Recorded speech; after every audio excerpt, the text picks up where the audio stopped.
Here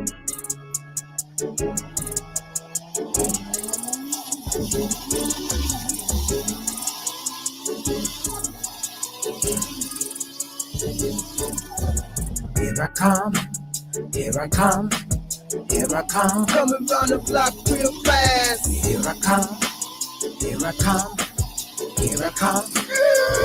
Real fast. I ride dirty but whip clean. Leather seats come whipped cream.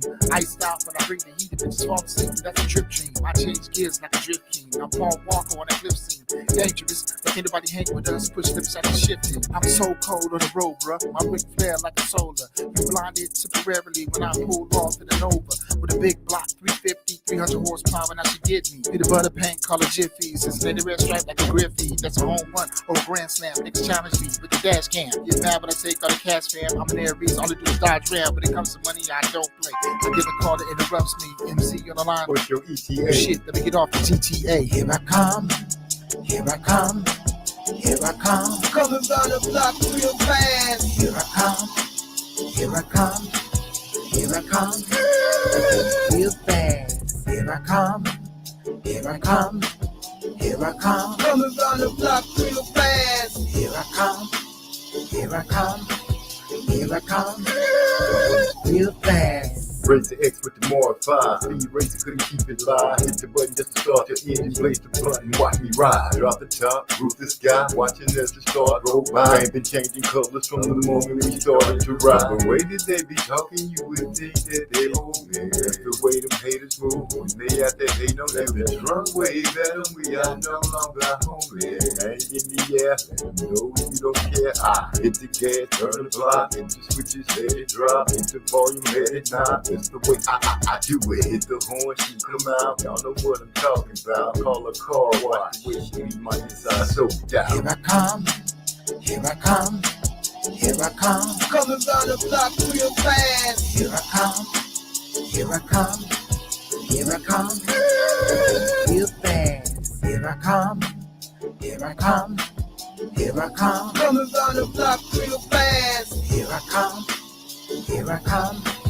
Here I come, real fast. Acceleration, watch the wheels turn. Rubber gon' burn, competition gon' learn. Once I see you in the review, I am not concerned. Coming down the block fast, make your eyesight blur. RPMs aggravating, engine revving up excessively. Bustin' donut, smoke flying, tires seem like a van. Speakers pumping MZ, hit man, I'm jamming. Just lit up the weed now, passing by Carrington's gunmetal paint job, window jet black.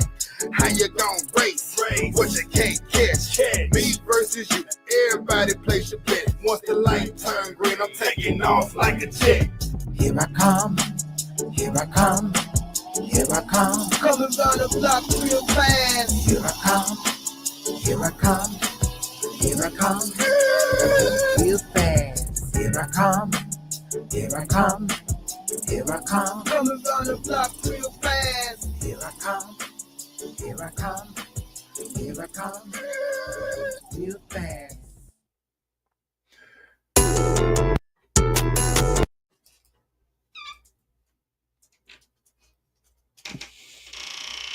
What is going on? Let me get things squared away here, cause it's starting off wrong. Anyway, welcome to another episode of Musically Zone Talks Boxing, where y'all know how it go down. We come together, we have fun, and this episode comes to you by way of HWX, handcrafted candles. Their motto is relax and enjoy.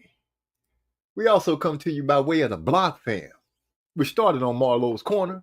We're just keeping it alive until our brother get back. And also by the Track Titans, who provides us with our music. So if you know somebody that got that's spitting hot verses or singing, hey, tell them to reach out to us over here on Musically Zone Talks Boxing. We'll hook them up with the Track Titans. Get them something original to go after, to go on, to go hard with. You know what I'm saying? With that being said, we're going to cut through the chase, wait for our family members to fall in and get it together as we ride like we do. And I'm going to have a little fun, get us a little music playing, And we'll be right back. So we're going to go ahead and start off with one of my favorites. Very much one of my favorites. Hydro Blow by the Track Titans, featuring The Kane.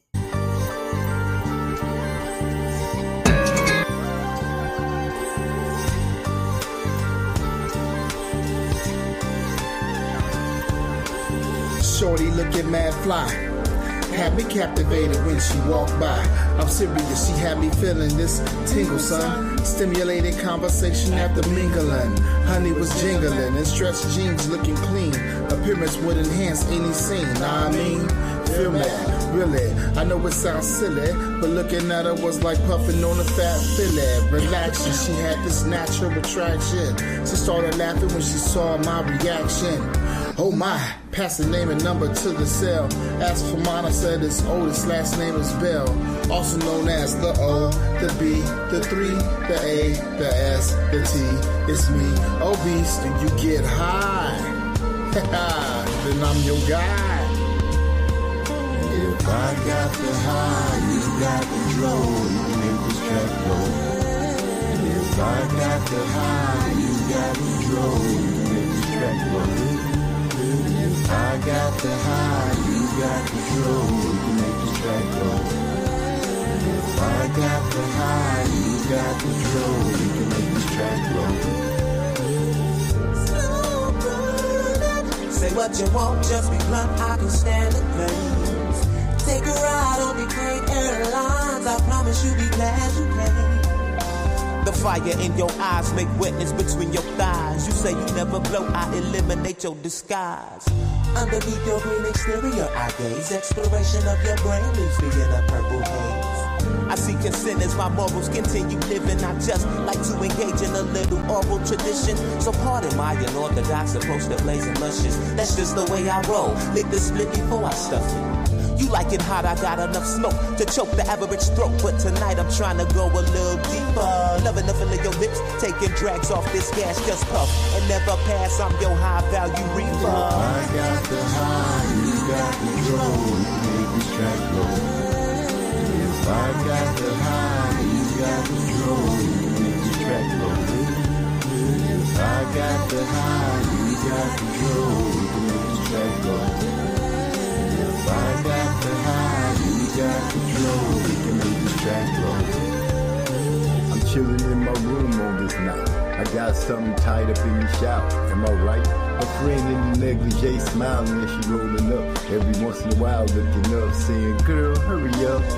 She placed her gaze back up on me and took a deep sigh and said, I'm so hungry. You want a drink? I said, yeah. And while she walking to the table, she asked him what I think. I like the way your lips poke, I like she pout. And that ass got my little man shouting. She kinda giggled, oh, you like what you see? Before I can answer, I heard, hey, what about me? I turn around, she got a pose with no clothes, with a leg up on the chair, with her back so exposed. She said, don't speak, just lay back on the bed. Said something about double E. Yeah, you heard what she said. If I got the high, you got control, you can make this track go. If I got the high, you got control, you can make this track go. If I got the high, you got control, you can make this track go. If I got the high, you got control, we can make this track blow. Well, it's no secret. Brian Norman. Let's just go ahead and start there with Brian Norman Jr. The young man got a knockout, a hellacious knockout. Y'all heard me talk about it on a small video snippet, but here it is. The man got caught with like I said, a leaping left hook, lunging left hook, a gazelle punch, whatever you want to label it. It caught flush.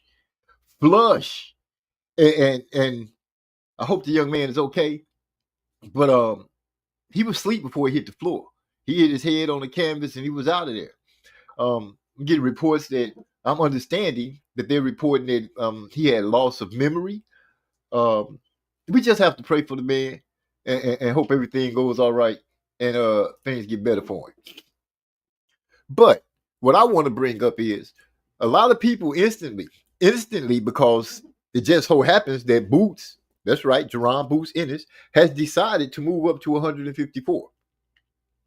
Now, with that being said, people are saying on one hand that Boots is running. On another hand, Brian Norman Jr. is cloud chasing, however you want to put it, using Boots' name to make a come up. Well, as the situation had it, we all knew that Norman Jr. had a fight coming up, as well as Boots, was tied up just a little while ago. Mario Barrios is indisposed. Boots unified part of the 147-pound division by beating Mantis Stanionis, my boy, Stan. You know what I'm saying? He made it look easy. Like I said, the brighter the light shine down on Boots, I think the better he'll perform. But I want to dig into the situation of people saying Brian Norman Jr. is clout chasing. Well, as of right now, I don't know how you would label it. Yes, he's coming out. He just finished his fight. He's available now. So, yeah, he could talk noise to Boots and what have you. The timing sucks. Yeah, the timing sucks that Boots is moving up. But for you guys that said that maybe 147 pounds, the pound division was just too tight for Boots to keep sucking down to, maybe you guys are right, because once again he alluded to maybe it's just time to move up.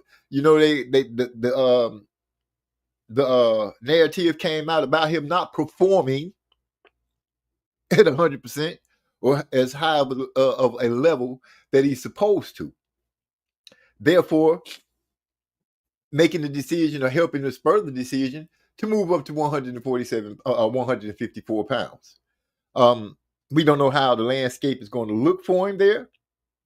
But I'm looking to see big things come from him and see what happens. As far as Brian Norman Jr., he's in one of those situations. Boots leave, that's going to toss up 2 belts. I'm pretty sure that if everything goes the way you would think, he could be fighting somebody for a vacant belt that Boots leaves behind. That's a big possibility. And the other belt, I'm sure somebody will be fighting for that one. They might end up fighting, y'all know how they do. Y'all gonna fight for this vacated belt. That's very possibly easy. Then you got Mario Barrios, San Antonio native. Y'all know what I'm saying. He getting ready to fight Manny Pacquiao, and I heard him say that Manny Pacquiao was once upon a time called the Mexican Killer, the Mexican Stopper, the Mexican something. Manny was raised in hell and causing problems for him. And my boy Mario said he ain't forgot that. Now, let's not forget either that I believe Manny is somewhere around 46-ish. You know what I'm saying? He not no spring chicken. So let's say that Manny go out there against old El Azteca, and Azteca ain't trying to lose. This is a scalp that can go up on the mantle. You know what I'm saying? I get a chance to fight the legend, Manny Pacquiao. He actually coming out of retirement, y'all, to fight me. Yeah, I want to shine. I love Manny, but Manny about to get his ass whooped. That's what Mario Barrios is pretty much saying. I'm not saying that's what he's saying, but I am saying that's what he's saying. You know what I'm saying? With that being said, I'm going to hit you with this, and I'll be right back. Because we chilling tonight, y'all.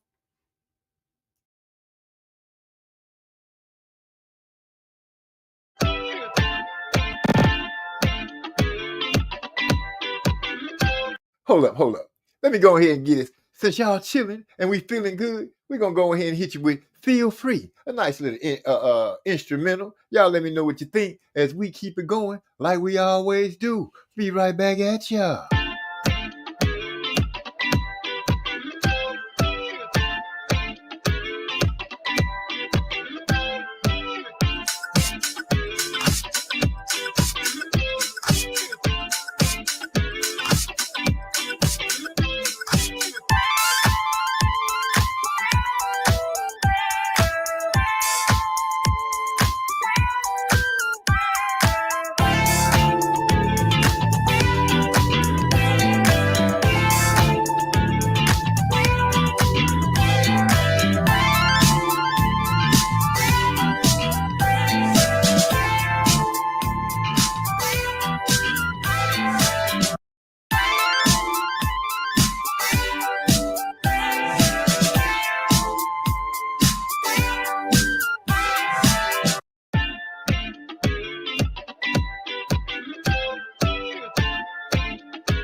For those of you who like boxing, like I do, like our community does, if you really feeling yourself, let me go ahead and let you know about a fantasy league, boxing that is, ran by a guy named Champ Ross.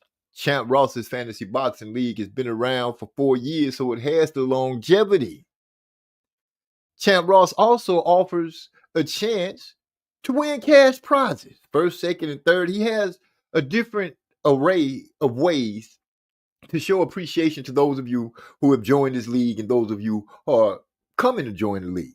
Like I said, if you feel like you can call the fight, there are over 100 competitors in this league, and it's always jumping. I suggest you come on through and holler at your boys and your females that's over there clowning in Champ Ross's Fantasy Boxing League. Now that we back on that, and we back in this, and we talking about boxing still, Terrence Crawford and Canelo are making the waves. I told y'all they were starting to go ahead and promote the fight, and that's exactly what's happening. We're going to touch in and out on that, but I just have to keep it, fresh and to the front foremost. Forget it. We're going to go ahead and jump onto it. They was on a podcast called GOAT's Podcast with Shaquille O'Neal, Tom Brady, who else? Dana White. Now, I don't know why Dana White was up there. What is he the GOAT of? Promoting? I wouldn't say that, because to me, a great promoter is the guy that gets it done, has a spectacle put in front of you, and doesn't have to say a word. His product goes out there, or the product that he's promoting goes out there and speaks loud and clear with what he's trying to do. But anyway, Crawford, Bud, Shaquille, Shaq was asking the questions pretty much.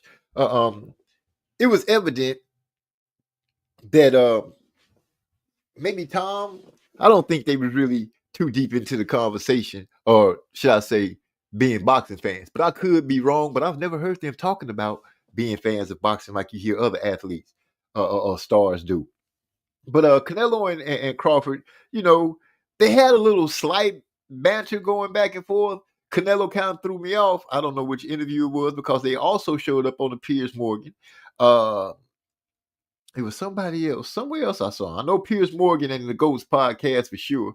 And Canelo hit Crawford with, "You ain't fought nobody elite." What? Wow. I was like, whoa, did he say that? Yeah, he did. But Crawford was quick on his feet, and he came back and said, well, yeah, Canelo, he tried to, bring up Postal and some other people that he wanted to put into the elite category. But I don't think Canelo and him was buying it. I think they, Canelo kind of standing on that, you ain't really fought nobody elite. Now, that's not surprising to me, because I have heard other people in the community and in the boxing world also say that Crawford's resume really wasn't all that strong. Yeah, I don't want to get into that, apples and oranges, bananas and stuff like that.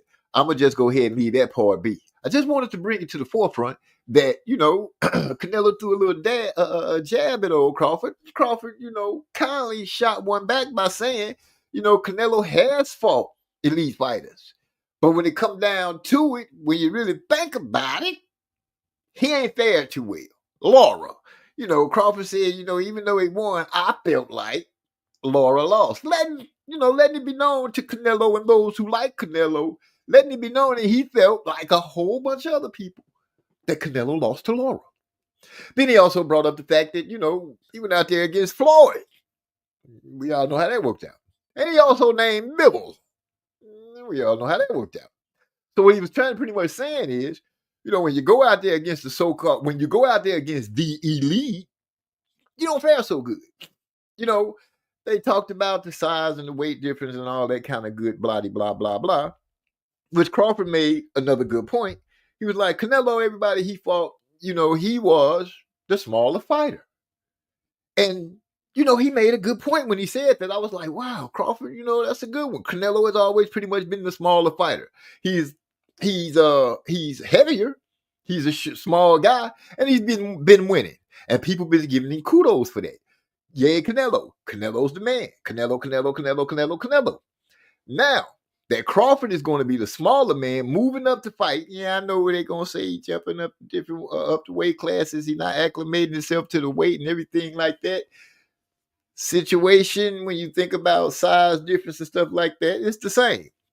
It's just that with doubting Crawford, pretty much, a lot of people are doubting him that he can do it. But whenever Canelo has moved up, I don't really remember too many people doubting him. Well, I doubted his ass when he went up against Bivol. You could believe that. I was doubting, hey, just keeping it real and you know. What I'm saying is, I think we should give Bud the same respect, even though he's moving up the so-called two weight classes and everything. I'm not going to say so-called because it is. He's moving from 54 to 60, 60 to 68. But he's confident. He's confident. He seems to be cool and relaxed and just waiting for time to pass by. He said something that I did enjoy hearing him say when they were in one of the interviews. He was speaking about the fact that, he was plotting. And, the guy, Piers Morgan, I believe, he said Bud was plotting on certain fighters. He said, no, I was plotting on Pacquiao. That's who I was plotting on. Pacquiao got away. I can't remember if he was plotting on Keith Thurman too, but he named both of them. I know for a fact he named Pacquiao. And then he turned around and coolly said, now I'm plotting on Canelo. Now we know last time when he was plotting, he went fishing, he pulled the big fish out the water to my displeasure. But the better man won. And I always said Earl was my favorite 147-pound fighter, and Bud was my guy. Unless he was fighting Earl, then I'm going with Earl. Well, Bud fixed all that. Anyway, what I'm saying is, give this man a chance to chase his greatness. We've given Canelo pass after pass after pass. Move up and weight. Oh, yeah, Canelo could do it. Well, that's what people were saying. That's how they reacted. It's like, Canelo make a move, it's okay. Let Terrence try to make a move and be great. I'm hearing everybody, not everybody, but a lot of the experts are saying, I'm afraid for him.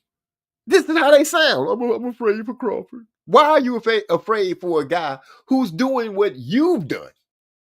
This is what you are great at. This is what you love.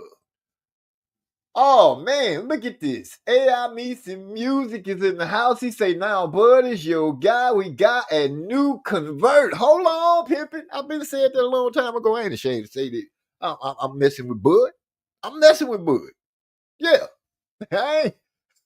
Sorry I got to you late. I just looked up and seen that you had said something, but I guess I'm not too late. But, yeah, Bud, my guy. When it comes down to going up against Canelo, I pick Bud. I feel like he can do it.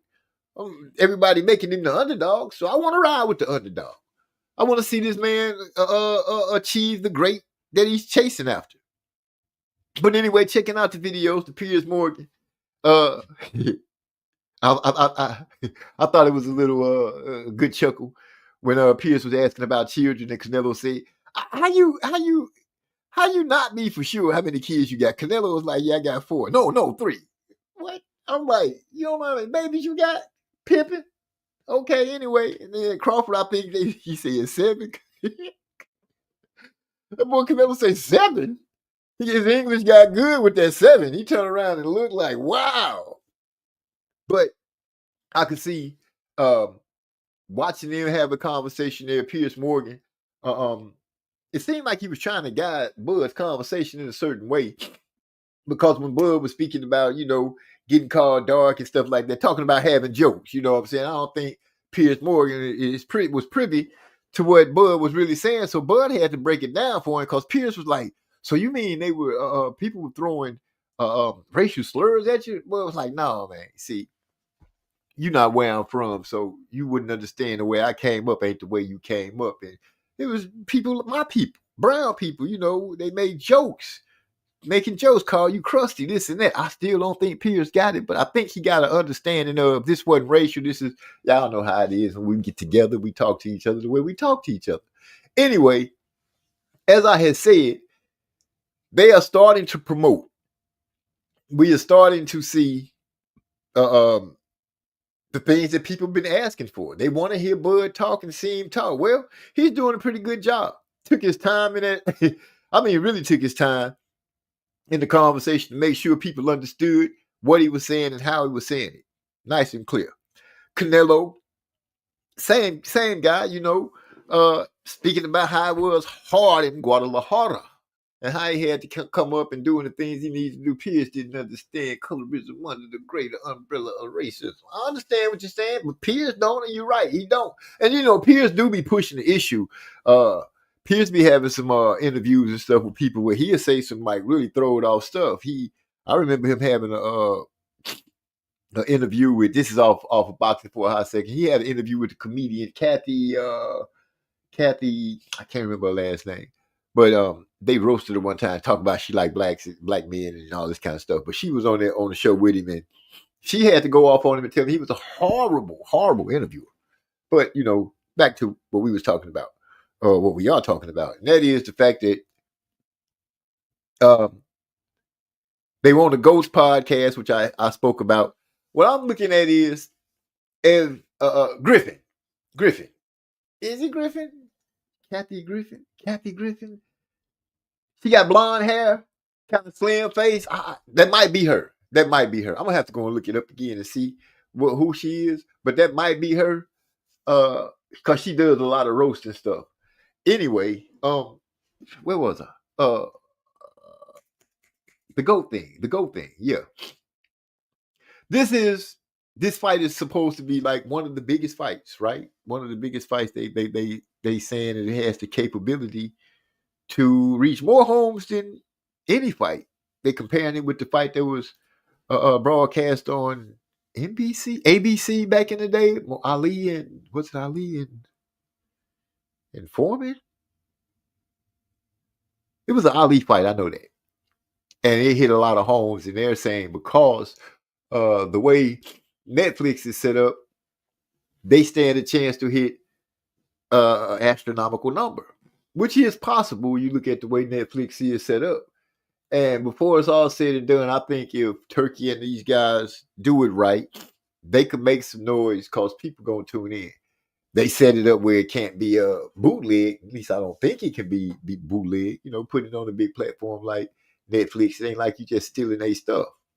But we'll see how it goes when it comes down to it and what really pops off from it. But that ain't it. I want to ask you, hey, DeCane, what you think about because they throwing rocks at Boots and at Brian Norman. I'm seeing rocks being tossed from both directions. It's just bad timing that Boots happened to be going up to 147 and Brian Norman getting the knockout that he did. The way I'm seeing it's going to break down, Boots go to 154, acclimate himself and start doing what he's doing, trying to shine in the light. I think Brian Norman and his pops should not even waste time on calling out a big fish, as in Boots, to hang around 147 when he already said, a lot of you guys had said that he might have outgrown 147 pounds. And hearing them leak the information that he wasn't performing at peak and all that plays right into it. So he's out. I say Brian Norman, if there's a fight to be had to swallow up one of those belts, I think he should be trying to go for that. Stanionis is out the way, thanks to Boots. Mario is still busy with Pacquiao. And like I said, Boots is leaving. And I would say the smart thing for him to do is go ahead and just start trying to unify 147 and let those guys, he's huge for 147, walking around like Jerry Hurd. A lot of you guys had said that prior to this move being made. And I guess what I'm giving y'all is y'all props for seeing it down the line, what you guys did. I'm not mad at him. I'm not saying he ducking. Some people, y'all know how it goes. Some people gonna try to say he ducking. I don't see that. Boots himself is saying that the Normans are clout chasing him because of his name. I'm like, if that's the case, on the cool, you guys don't have to clout chase right now. Y'all got a hell of a knockout that y'all just put down on foreign land, and come home and build off of that. Boots is gone. Let him be gone.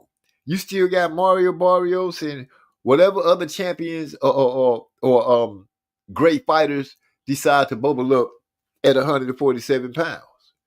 Because 154 is where some of the action is going to right away. But I think he got the KO in round 5. And in the Champ Ross, I picked round 5. I hope I'm right. I think I'm right. I know I picked round 5. I'm pretty sure that the knockout was in round 5. Y'all correct me if I'm wrong. But at least I finally picked the knockout round correctly. That's right. But Boots being big at 147, going up to 154, he should be a lot comfortabler and everything like that. I did hear Bozy Ennis say that in Norman's fight, because Norman had been saying, calling out Boots now that the fight with Sasaki is over, it's only natural that the fighter would start talking, because it was stuff being said when he was getting ready to fight. Not by Boots or whatever, just fans in general. But he said that Boots, that Brian Norman had gotten touched on his chin, and you seen what happened. And he instantly said, if Boots touch him, he going to sleep. I'm starting not to like to subscribe to that, because you can't really know that until they actually get in the ring and fight. And I guess I'm going with that, because so many people are saying that same thing about Bud. If Bud get caught this way, he gonna go to sleep. This and that. I haven't really heard anybody say that Bud could break down Canelo or catch him with something that Canelo don't see and get hurt. And we don't know how, it's questions on both sides of the coin that we haven't seen get answered yet. I believe everybody to the consensus believe they've seen Bud get wobbled before and what have you. Some people say he got dropped by Ilgaskis, Kavaliaskis. I think that's main machine, y'all. And to this day he still say that, that wasn't a knockdown. He's standing by that. I think Boots would beat him up like he the villain. Honestly, because Norman don't move his head enough. So that's what you think. You think Boots would just be able to just assault him, because Norman just don't move him. Norman might be one of those old pit bull ass dudes that you when you see him, you say, nah, he can't keep taking stuff like that. And he might be one of those dudes that really can be like, you know what? Tonight ain't the night that my juggernaut type chin gonna hold me back. Hell wrong with the dog. But because the consensus say that Boots should outbox him. He's more fleet of foot and things like that. And you do have to take into thought that Norman does keep his head on the line. Jumping down and seeing my brother from another mother and father, D-Lo 404 Boxing, the voice of reason, the man who helps you think outside the box. What's up, man? What's going on? Glad to see you. And I gotta let it be known, because Decane, I don't want you to ever think I forgot your player, because I didn't mention you in the video the other day, but I gotta give this man his prop. This cat right here, Decane, the man with all the different voices, very down-to-earth brother, great singer, and happened to be a damn good rapper too. Got one of my favorite verses on one of my favorite songs, and it's my favorite song because he's part of it. One of my favorite songs because he's part of it, and that would be Hydro Blow, where that boy came in, his tree X say like a trumpet, slow burning. Say what you want, just be blunt. I could stand the flame. Take a ride on the Kansas line. Promise you'll be glad you came. Anyway, yeah, it would be just a sustainable. And yeah, he might take the punches, but a fight with Boots would take years off his career if he don't get stopped. You know what? I feel you on that. You're quite right. You were quite right. He say, brother, more like grandson from another grandma. Whoa. But I can go with that too. You trying to be funny, but I'm going to let it ride. Always ready with something to come. He said, more like, he said, I know, bro. I know. It ain't nothing but love. I've never taken anything a certain way. when talking to you guys. It's always, in my opinion, been just jubilation. That's right. Anyway, where were we? Oh, since you here, D-Lo, I know you breathed on the brain. You know, already agreed to Boots handling his business against Brian Norman Jr. I feel where you're going at, DeCane, when you say the boy would get his career chopped up, pieces of it just snatched away from him, going in there with Boots. Because I think if they put it and make it some kind of spectacle and put some lights out there, Boots, I've seen Boots step his game up and be really crunk. I need to, if Brian Norman, the lights, if the lights is bright, man, y'all know, beaming on him. I want to know if he got that in him. Can he do it? Can he pull it off? You know, I have to cut up a little bit here and there. You know, I feel your old school. That's what you do. Old players always have to go cut up somewhere. That's their word. I don't cut up. Yeah. Got to go cut up. Anyway, we move right along. Keeping things funky as you supposed to.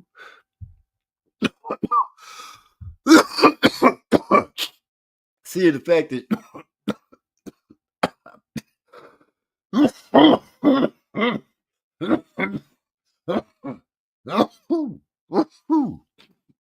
whoa.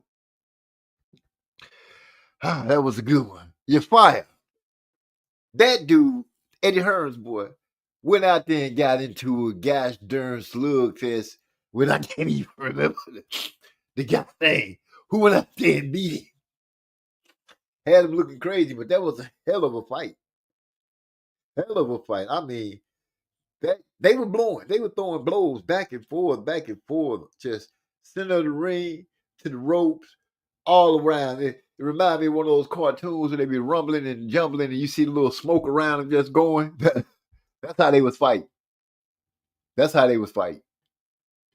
don't know if Yafa or how I say his name? Yafa. And I picked him to win by majority decision. Went out there and lost. So, yeah, took a loss on that one. Gosh darn. McGreal, he went out there and handled his business. But DeCane, did you see Cruz and what's the other female's name? I don't know. Did you see they had a heck of a good fight, man. Those two ladies was going at it. I see Alicia Baumgardner that got with our boy Derrick James. So Derrick James still got a little pulling power, even though, you know, I'm not bringing her up like that. She said she was clear for overworking out and stuff. But we get a chance to see what old Derrick James can do with his female fighter. Is she gonna stay around? I think she landed herself in Dallas, where she working with some down south work. See what she gonna be able to pull out. I'm not sure how that fight will go, and kind of moved on from it once Eddie made Boots move up. You think Eddie made him move up? Because DeCane recognized, I recognize, and I've heard other people say Boots' ass was big for 147. And I believe we were saying when he didn't take the fight at 154, I was like, he go down to, probably hurt his career longevity and ceiling by not getting KO. That boy ate some big time leather. He sure in the hell did. But he was trying to give some out. But old boy was like a little machine, like a mulching machine. He was just chewing up punches and spitting out punches. That was a heck of a fight, if you like a fight. But it kind of, I wouldn't say throw technique away, but they wasn't too much word. It wasn't too much defense going on in there. Old boy was right in front of him and making him feel it. They both, you know, like I said, old boy tough as nails to stay on his feet and take it. But I guess you're right. Sometimes you can be a little too tough for yourself. But you know, we'll see. He might be an Iron Man. We don't know. He might end up being an Iron Man. We had to give him their respect and say, oh, this boy be getting out there and doing his thing. His thug thizzle. Miss, I don't give a damn. You see, as I say in the title, it's just let's kick back, talk smack. That's all I got, because I'm on a 14-day run at work. And I say 14 days, I mean 14 days. No off day. I'm just going and going and going.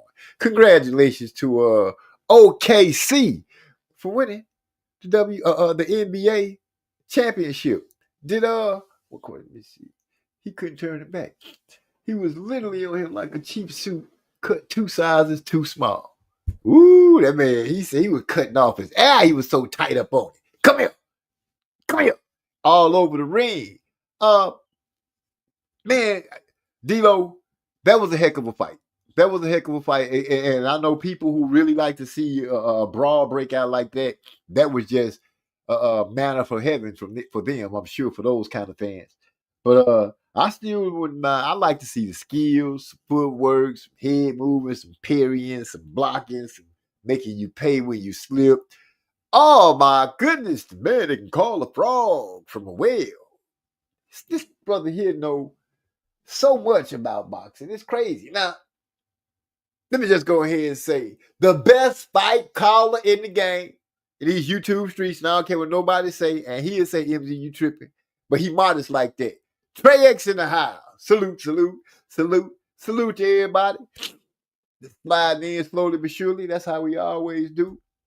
I'm sitting here and enjoying myself, because we just going to kick back, talk a little smack, see how things going. Who was I rampaging about just then? Before I decided to say what's happening to our brother? Who was I rampaging about? I'll figure out some sort of way, some shape, form, or fashion. Anyway, couldn't turn it back. Yeah,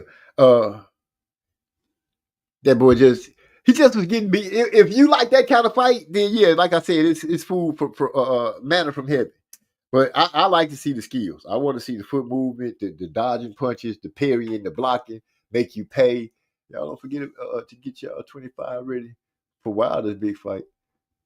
25 what? Dollars? What are you fighting on? I know he's getting ready to fight. And I can't call the guy's name that he's getting ready to fight.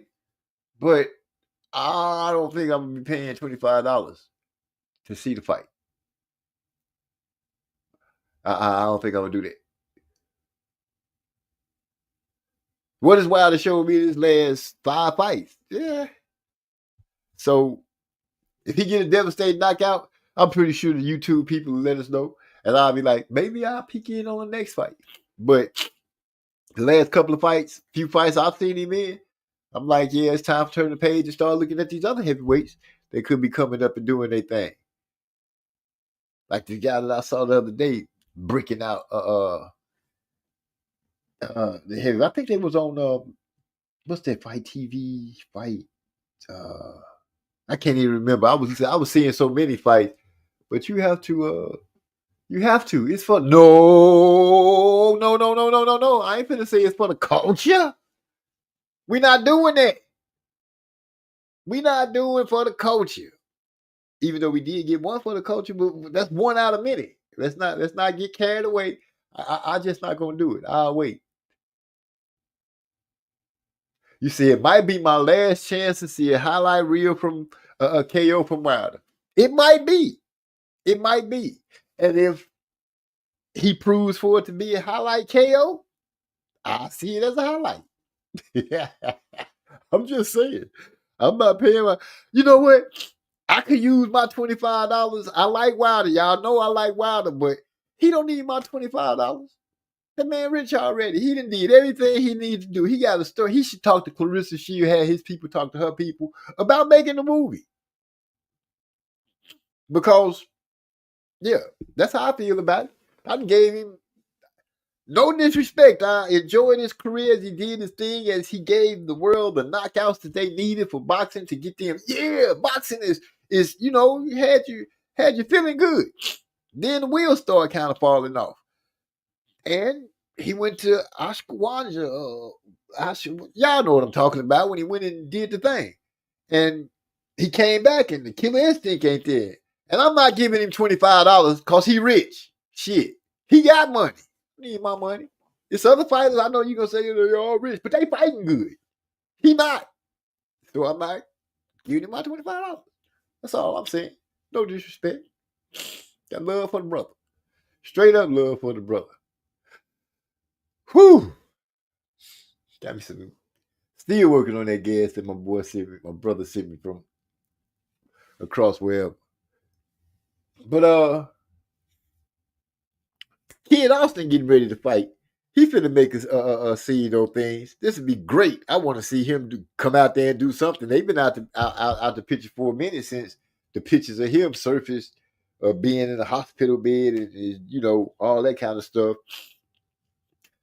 I want to see what he gonna do. Who is he fighting? Let me pull up my. You know what?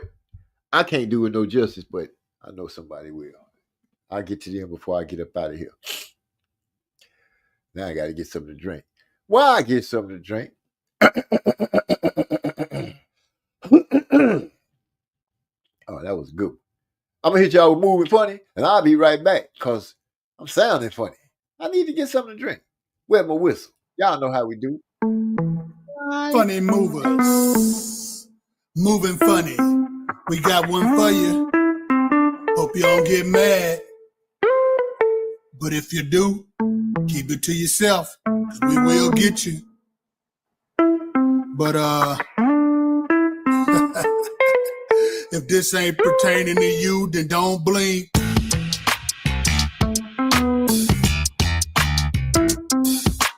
Funny, let's talk about it.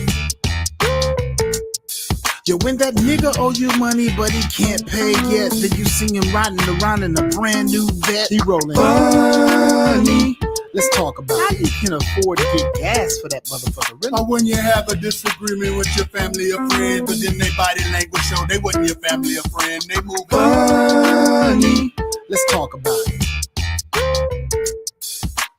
Co-worker bragging about the girl that he know, and when you finally get to meet her, she's the neighborhood. Whoa. Funny, let's talk about it. Now I hate to tell you this, but she get around. When shorty need a job, so you call someone you know, then that someone calls you back and says she's a no-show. That shit ain't funny. Let's talk about it. How you gonna burn them bridges when I try to hook you? How about when something happens in the house too easy to see, but when you ask what happened, it's no one not me. Funny, let's talk about it. You're walking with your lady and you pass to the blunt. She go to hit it and drop it in the manhole.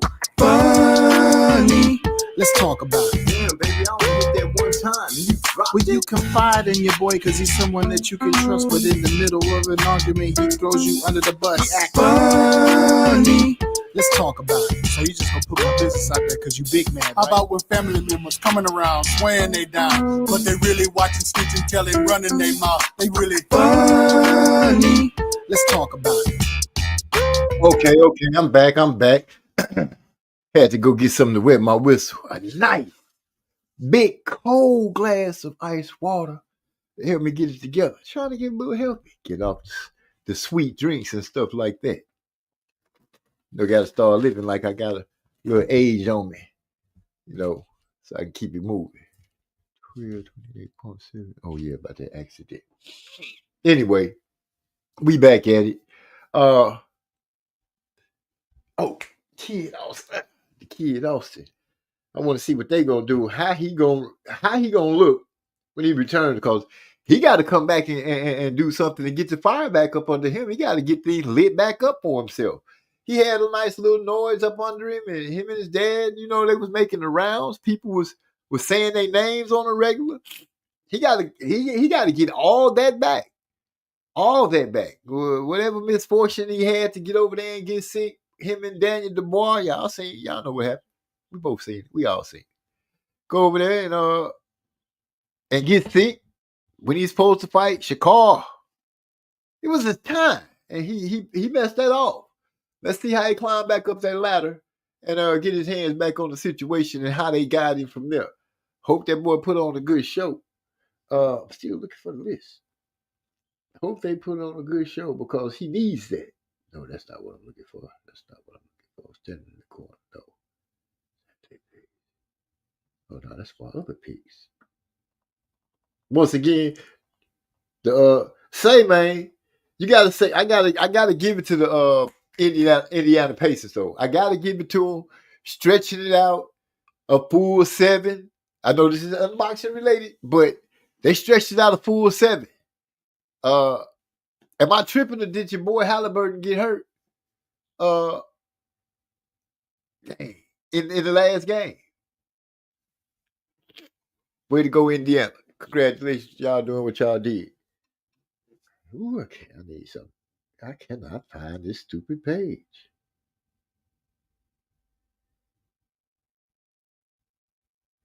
That's Q codes right there. Okay. So y'all hit me with something, man. Let me know. Don't let me just be up in here. I told y'all I'm working 14 days. I ain't been able to do anything boxing. I haven't been able to inhale a lot of boxing as time been going on. I just been working and seeing craziness and hearing craziness. How y'all feel about us being in war? I mean, I'm on everything. I'm tripping about it because I'm looking at these situations. Okay, now we done shot some bombs over here across seas, and that's all I'm hearing people talking about. It's almost as if they forgot that they're trying to push a bill through, cut into Medicaid, Medicare, all these people. My biggest concern is kids' education. That's one of my top concerns. Jim McMahon's wife, the WWE lady, that's the Secretary of Education. And I had a guy tell me she got some bachelor's degrees. Like, look what she's doing to the programs that the kids need. This is one of the craziest times in my life ever, especially paying attention to politics and how they playing games with people. It's just sad. We just shot bombs over to these folks. Then they go come out and say, now it's the time for peace. You can't just bomb no missiles over there and blow up some people's stuff and then say now it's time for peace. Where they do that at?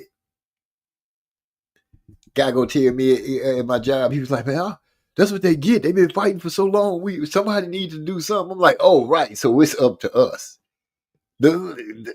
Really? These people that wasn't messing with us, they hadn't threatened us in a long time. Now you done went over here, you done threw a rock at some folks who will gladly blow themselves up to blow up a few of us. And they hold grudges. This is what you decide to make mad. I'm seeing farmers talking about they need people to come work on the farm because the immigrants is getting snatched up, or in some cases they just stop showing up to work. I even seen a news piece where somewhere in Louisiana, where minimum wage is $7, y'all. 7. 1, 2, 3, 4, 5, 6, 7. That's messed up. But anyway, it's $7, and they offering, I think they said $11 an hour to come work and pick blueberries for about 10 hours a day. You range from, I think, 9 to 10 hours a day. It's $7 an hour, 7 days a week. From June, it's just a couple of months, but it's 7 days a week. And I'm guessing whether it's raining or hot, you out there for $11 an hour. They voted for that. But, I'm just saying. It bothers me because the future of this world. My brother Trey Extra slid into the building. What's going on, man? Salute, man. I thought I'd jump on and chop it up about some sports a little bit with you. I see you all over the place. Yeah, because I'm sporadic because, man, I ain't going to have no off day for about 14 days. So I'm in one of those modes. Yeah. I heard you say something about the basketball game.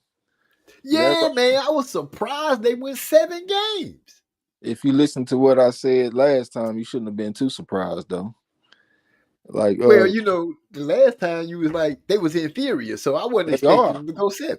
They are inferior. This I told you about the home road dichotomy though. Yeah, you Said did this speak on that. this is the way the series was supposed to go. OKC was supposed to win the first 2 games. Go to Indiana in game 3 and lose. I already gave them that shit before the series. That's why I said OKC in 5. I gave them game 3. Game 4, they make an adjustment and then they win game 4, just like they did. Game 5, close their ass out at home in OKC. This shit was supposed to be over with. So once we get past that, now we in overtime. You working overtime. You don't let an inferior motherfucker hang around. If you let somebody hang around long enough, anything can happen.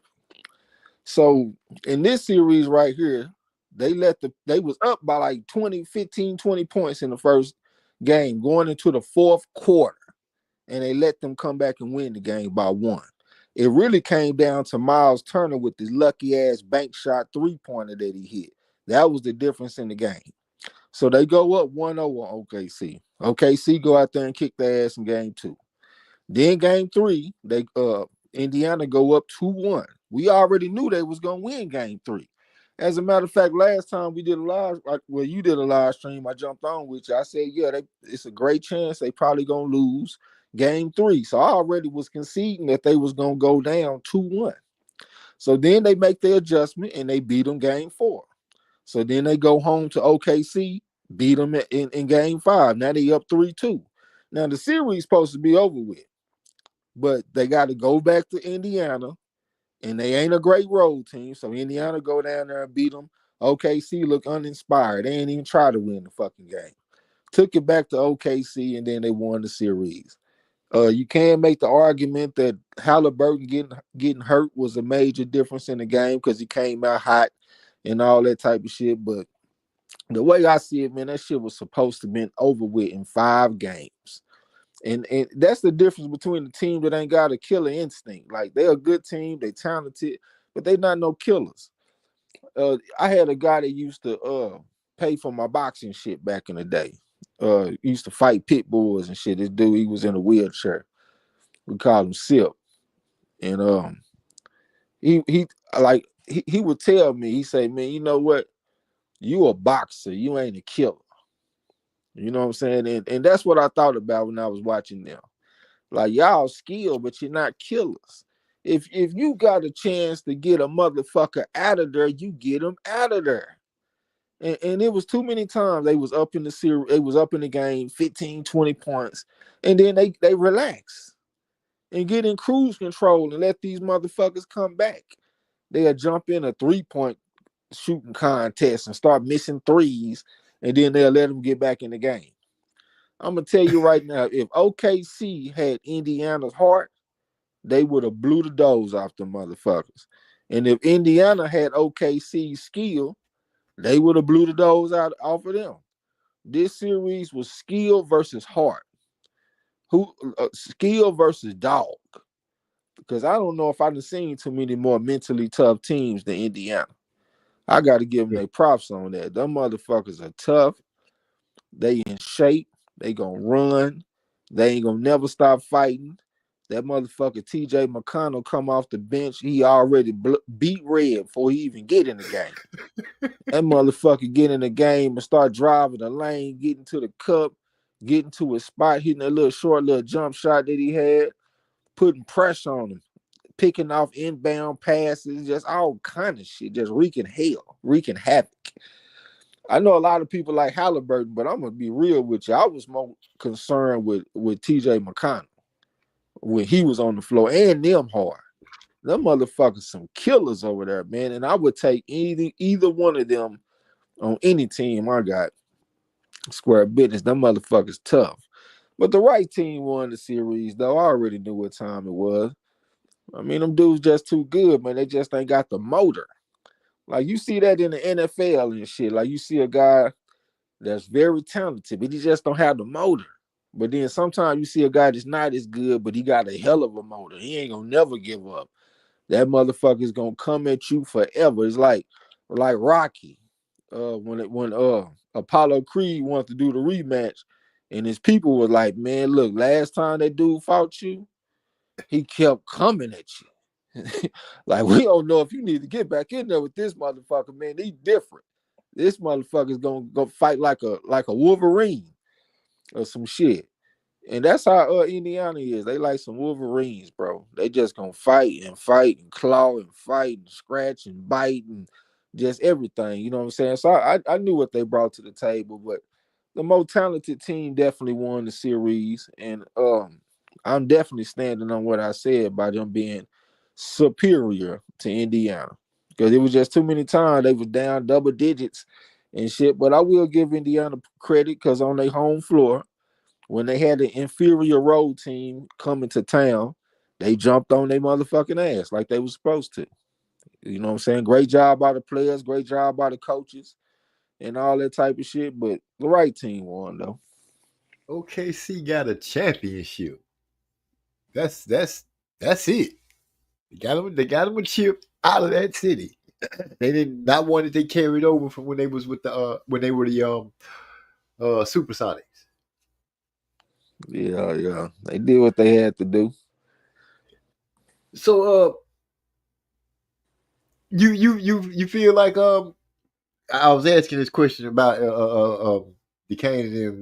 They kind of put their answer to it, but it's bad timing for the Normans that he get the knockout at the time that Boots is moving up because 147 too hard to make, which a lot of y'all had called it. I think it was when he turned down what's his name? They was trying at 154 when he turned down. What's the guy's name? God, no. Eddie Hearn's boy. Is he Eddie Hearn's boy or Oscar's boy? Are you talking about not Conor Benn? No, not Conor Benn. The Spanish guy. Spanish when they guy, was 154. Yeah. Remember when they was Booth said that he didn't know they was negotiating the fight for him? And I was like, but now you know, you still want to fight him? That sounds kind of familiar, but shit, I can't even think. I can't think of the fighter's name. Rod X in the buildings. What's up, my people? Well, anyway, when he didn't fight him, and he, I was like, if he go up, then he'll take that fight. People gonna say he running from his first words of becoming undisputed. So he stayed, and just one more fight, and that's with Stanley Jonas, which he shined real good. And then we start hearing about he not performing at peak. So y'all, whoever said that he was too big for 147 was right. And it played out right before our eyes. It's no hiding. There's no other excuse of why he moving up except I think he just outgrown the weight class. I mean, I didn't never really say that he outgrew the weight class, but like he started at 140 with Virgil Ortiz. Maybe that's who you're talking about. Yeah, Virgil Ortiz. Yeah, they both started out at 140. They about the same age, turned pro about the same time. And Virgil went from 140, 147 to 154. And they both 5'10". So I didn't expect Boots to be too far behind him. I just know like the weight class done shrunk. So I just always thought it was a great time for Boots to go up to 154. But just like you wanted Crawford to stay down at 147 to fight him, you're looking like a sucker when you got Brian Norman Jr. right here. Now you want to get up out of there. Like I've been saying, I would like him to go to 154 because they all about the same size. They make some good fights, but you got somebody right there that's making noise. And I know that they supposedly tried to make the fight and all that type of shit. Norm and them said they wanted $1 million after taxes and after all the that hoopla. Yeah, and all that type of shit. So that wasn't a good look, but Norman seemed like he coming into his own. I was very impressed with his last fight. This was his first time globe-trotting that I know of because, he was a 3.5 guy, so he fought nationally, not internationally. He went over to Japan, a very hard place to win, and he went over there and knocked the motherfucker out. What really impressed me though is that his opponent had speed and power. He had like 19 wins with 17 knockouts, if I'm not mistaken. And his punches looked like they coming out hard and strong. And it didn't bother Norman. It looked like it was just a walk in the park. Like this dude is chunking some hard punches at this man, and he just staying cool as a cucumber out there, just slipping shots, parrying shots. You know what I'm saying? Catching shots, just real smooth. Like the gunfire that was coming at him didn't seem to bother him. And that looked like a guy that's been in the ring for a long time. He real comfortable. Like they used to say about James Toney, he could fall asleep in a dentist chair. He just so cool out there. And like I like Ennis, big Ennis fan, especially after his last fight. He sold me in the last fight. But if I'm a supporter of him, I would have a human like chill creep up my spine a little bit, looking at the performance that Brian Norman Jr. did. Because if Ennis getting off shots and shit, he might land a few, but at the same time, this Norman guy, he cool enough to catch and shoot on you, and he cool enough to punch with you in between your shots and all that type of shit. That's a dangerous guy. I always say, like, you can tell how good a fighter is. Like, you'll see some guys, you try to get off on them and they try to make you miss by a mile. Like every punch they want you to miss by a mile. But when you got them guys that can make you miss by an inch and come right back with something, dudes that can catch and shoot, slip and counter, that's a different type of feeling in the ring. And that's what I'm seeing from Norman. He could be that guy that could punch with Ennis, slip his shots, come back with shots, catch and shoot with him, shit like that. And he definitely got a punch. That motherfucker had a knockout of the year candidate when he knocked out Sensaki, whatever his name was. Yeah, we won a little money on it and shit, so I was happy to see that. But yeah, that motherfucking Norman coming into his own. Now, I asked Duquesne that we kind of agreed that, Norman don't really move his head off the line. But you brought it to the fact that he catches and parries a lot. Excuse me. My thing is I want to see him, like, how I say, up under the lights. I want to see him in a fight with the lights, and that'll let me know if that's the kind of dude, that's the dude I'm looking for. Like Boo showed me up under the lights. The lights get brighter, he gonna shine better. I want to know if Brian got that in him. When the lights start shining, do that swag of being cool still resonate through? I think I just seen that because that motherfucker just went to Japan, one of the hardest places to win. Japan and Germany. I told you about that last time. Yeah, hard to win out there.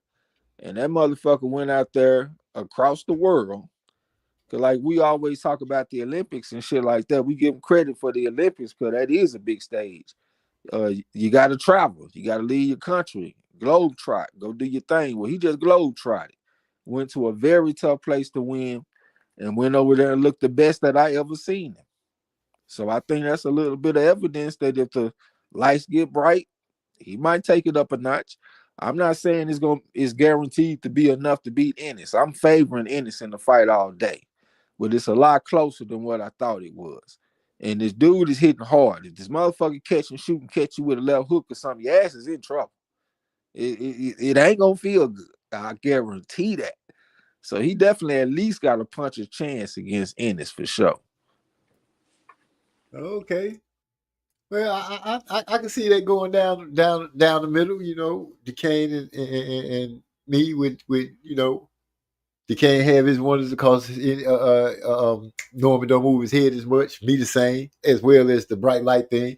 But you saying we got a sample size of it when he went over there to Japan and handled his business. What he did was take it out of the judge's hands. That's what he did. But I'll tell you this though, like we can nitpick and talk about what he do wrong, but how many clean shots did we see Ennis get hit with? He is a beat your ass fighter. He is not a polished technical fighter. That's just not how he fight. He is not Mayweather. I see this man get hit with clean shots pretty routinely, to be honest with you, because he'll beat your ass fighter. When he fought against Stan Jonas was hitting this man with clean lead left hooks.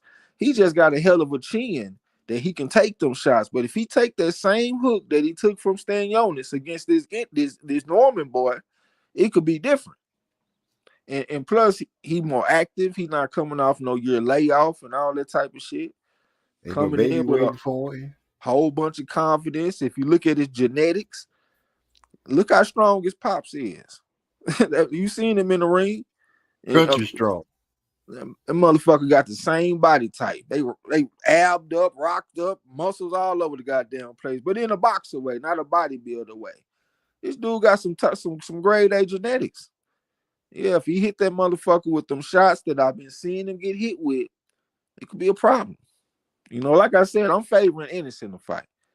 You know, I just think he just more explosive. I think he faster. I think his power is just as good or better.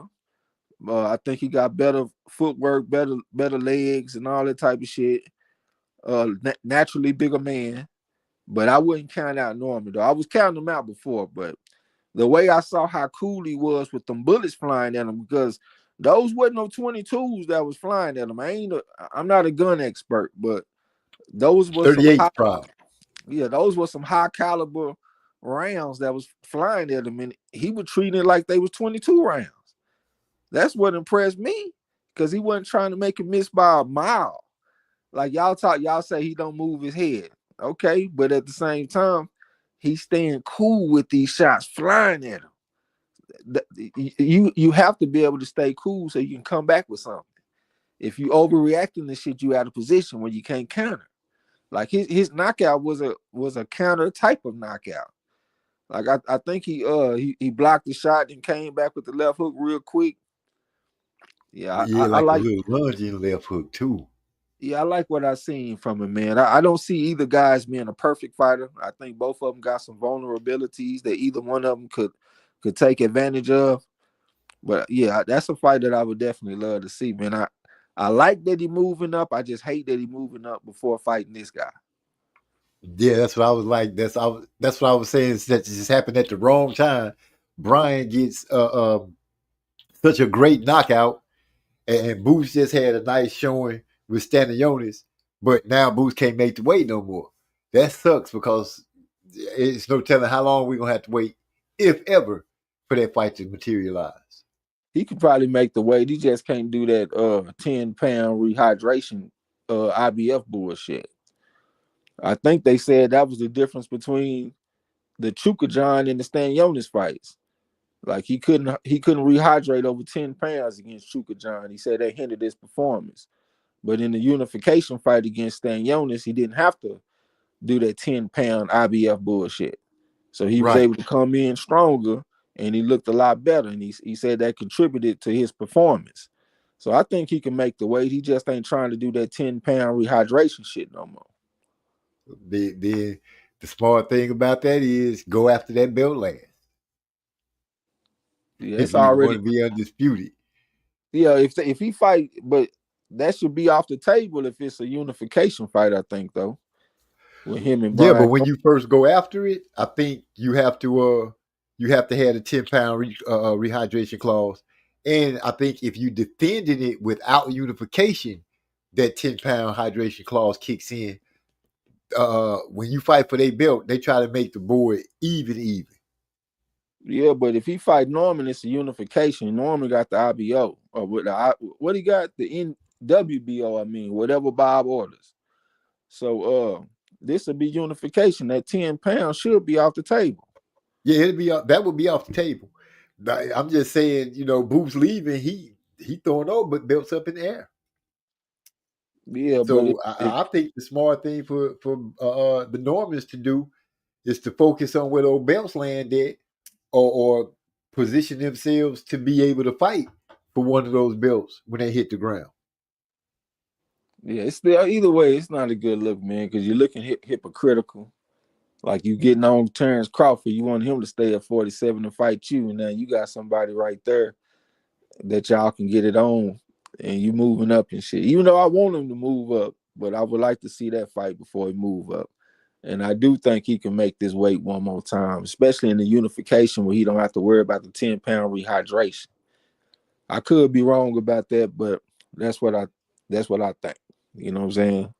If I remember correctly, you right, because they mentioned it in one of the fights, and I think it was the Stanionis fight where I think they mentioned that part of the rule is suspended when it's a unification. Yeah. So you right on that, because I learned about it when Earl was holding the IBF, and they brought it up, and I was like, damn. Every time he fight until he get I didn't even know it until he get another belt. I was like, every time he fight, he can't rehydrate over 10 pounds. Yeah, I kind of hope Pacquiao beat Barrios now. Let the motherfucker Norman get a Pacquiao fight. They'll be sick as hell if they did that Ooh. shit. They'll Boy, be you just threw sick. me off with that. Nigga, they'll be punching the air like Trey on Boys in the Hood. I just got done watching that shit too. Man, you know how not Pacquiao, Mario feelings to be hurt. He was just talking about how Pacquiao was considered the Mexican stopper or something. Like he had a nickname. They had a nickname for him. He was whooping Mexicans so much. Yeah, I ain't even thinking about his perspective. I'm thinking about Ennis. I feel you. Yeah, he moving up. Shit, who wouldn't want a Pacquiao fight? Hell, everybody want a Pacquiao fight. So if he was to move up, don't fight Brian Norman Jr. and Brian Norman Jr. end up in a Pacquiao fight, that'd be poetic. That'd be big for him. Poetic justice. Man, what is Pacquiao doing? I'll be tripping if he go out there and beat this boy. Shit, he needs some money. This might be a season, man. We motherfucker need some money. I'm thinking about betting on Jake Paul this weekend, nigga. He fighting against Chavez Jr. You know Chavez Jr. quit. He already 39 years old. He got 60 fights. He done been stopped a few times, like 3 times. Oh shit. Jake Paul fights don't be on the up and up all the time. Shit, he might be willing to pay for a dive. I said, man, it might be enough evidence where I put a little something on Jake Paul at plus 165, man, because I don't know if I could trust Chavez with his heart and his intentions and all that kind of shit. He talking like he really want to win the fight, but I don't know if I trust that motherfucker, man. Jake Paul might stop that motherfucker.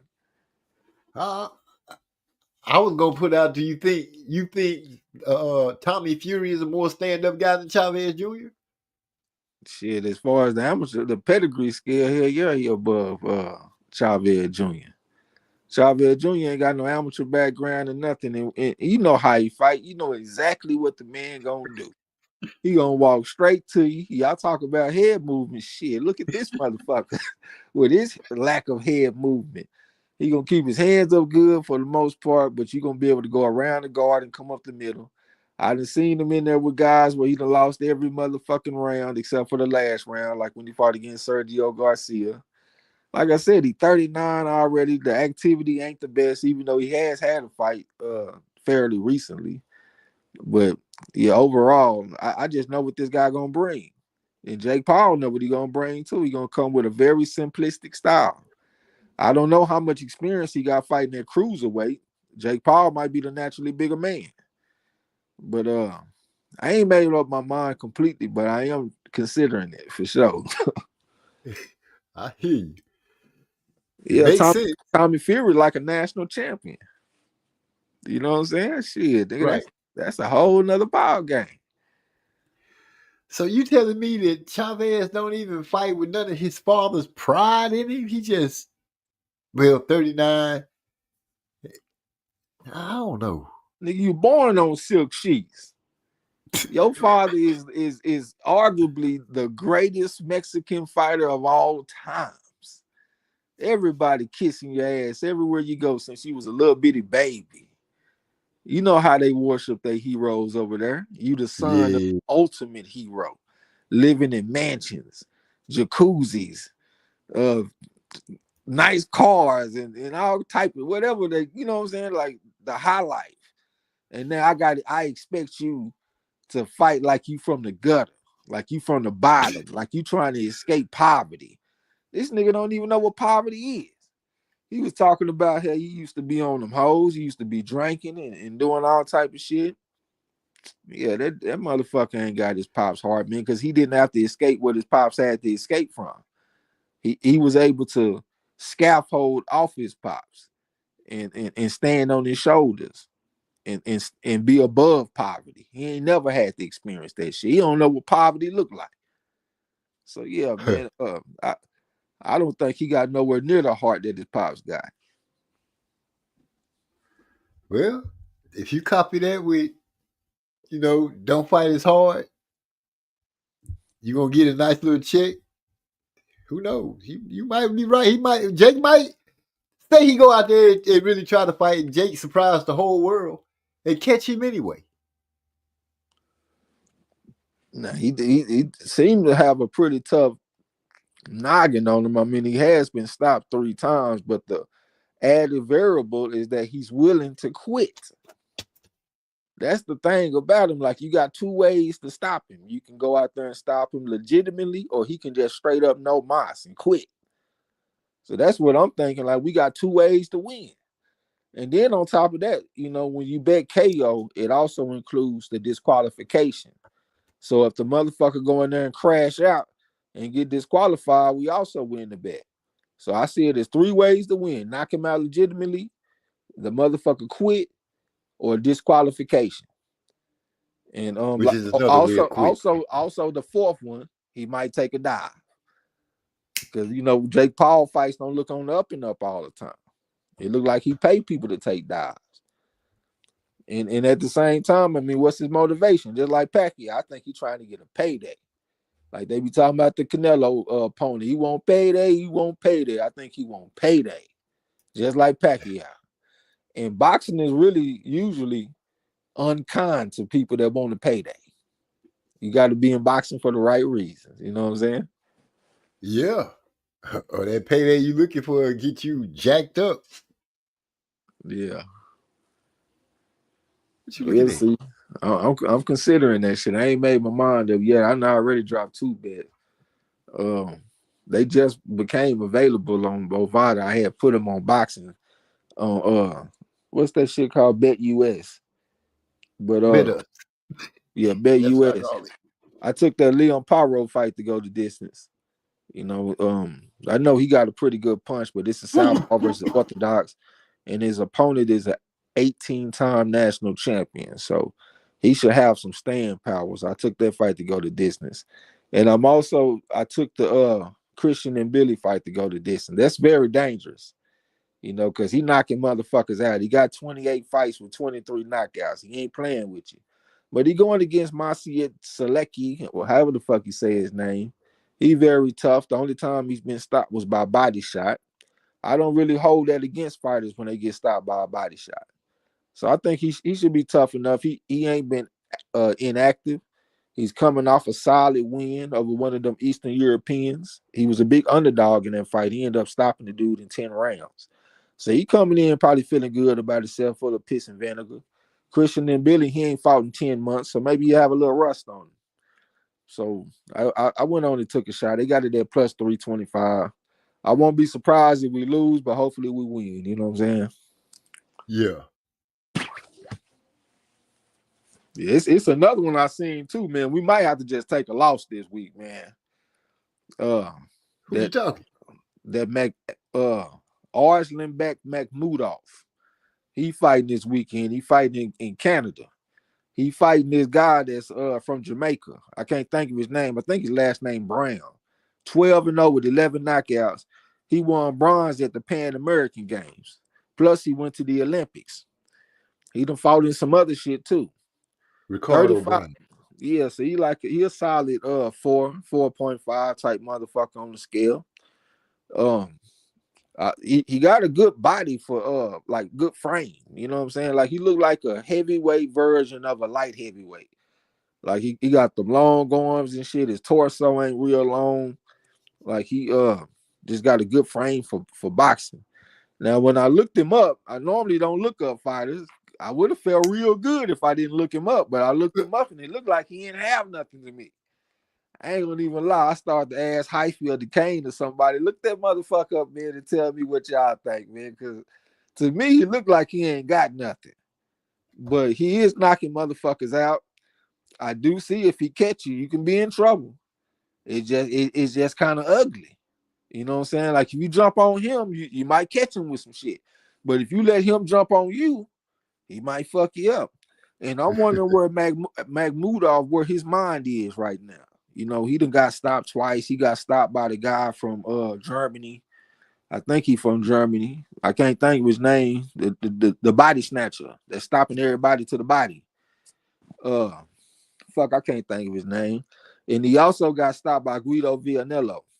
You know what I'm saying? So he might be doubting himself. Like he a big bully. That's the type of person he a bully. And you know, once you break through on a bully and they don't feel like a bully no more, it can change some things. Yeah, so he done got stopped twice. So I'm wondering, are you still feeling like a killer? If you ain't feeling like no killer, this dude might beat you. They got the eyes kind of close. The guy that I want to bet on last time I saw it was 195, then it went down to plus 185. So some money is coming in on him. So we gonna bet on him. We got to make our mind up and jump on it before we lose too much value. But hey, you made a good argument for Ricardo though. What you mean? No, I'm saying you made a good argument for him to lose. You said he don't look like he got nothing. He could get something, but he don't look like he got nothing. I'm gonna tell you though, man, most of the time when I look at film, I talk myself out of a good bet. I done that shit too many times. That's why most of the time when I make bets, I don't even look at film. I don't look at shit. No sport that I bet on do I look at them to see how they play. Basketball, I don't give a fuck. Football, I don't give a damn. Boxing, I don't give a damn usually. This time I did take a look though, and I was like, damn, man, you know, like I love the amateur background. He got a deeper background than Makhmudov and shit, but when I look at him fight, he just look like he ain't got nothing. But it have been plenty of times where I thought that shit and the motherfucker still go win. Hell, I've talked myself out of a good ass bet with Goryurtsin when he fought that Amir Khan. They had the Amir Khan at plus 700 for the decision. I looked at some tape and said, man, I don't know, man. I don't think he really got nothing. Man, he went out there and whooped the shit out of Urtsin. It was another fight too. The guy that Keyshawn stopped to win the championship. He from Ukraine. He came up with Lomachenko now. I can't think of his name. He was like 36 years old. When he fought against Navarrete, I looked at him being an Olympic silver medalist and all this kind of shit. So I'm like, man, I took him on the Champ Ross, but I ain't want to bet on him. Yasser said, man, fuck that shit, man. Let's bet on him. So we went on ahead and bet on him, took him by decision. He went out there and won, got us a plus 650. Brennan. If you would have left, what's his name?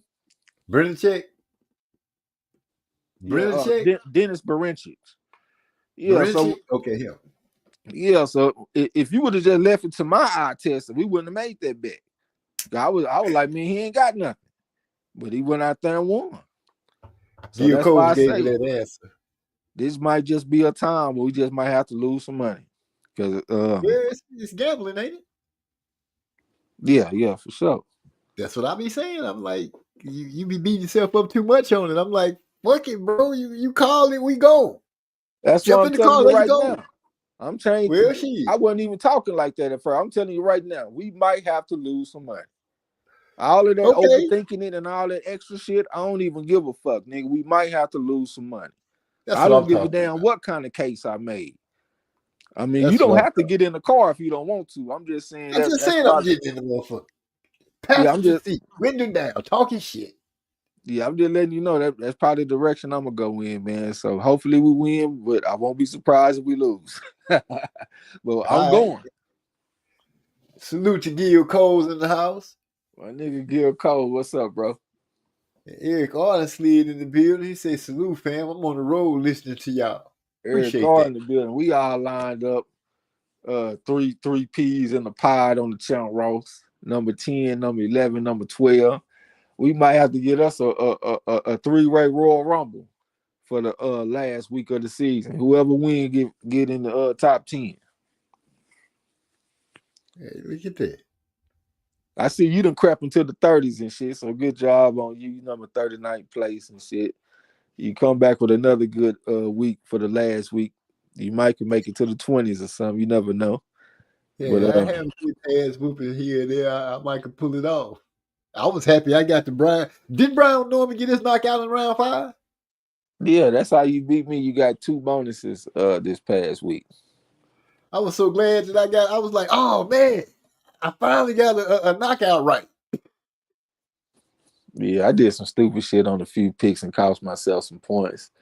Not going with the shit that I know, like in that Simsuri fight. That was in Japan. I can't remember the name of his opponent, but his opponent, he has been stopped before. He got stopped in 4 rounds, but it was a RTD, so it was a retirement.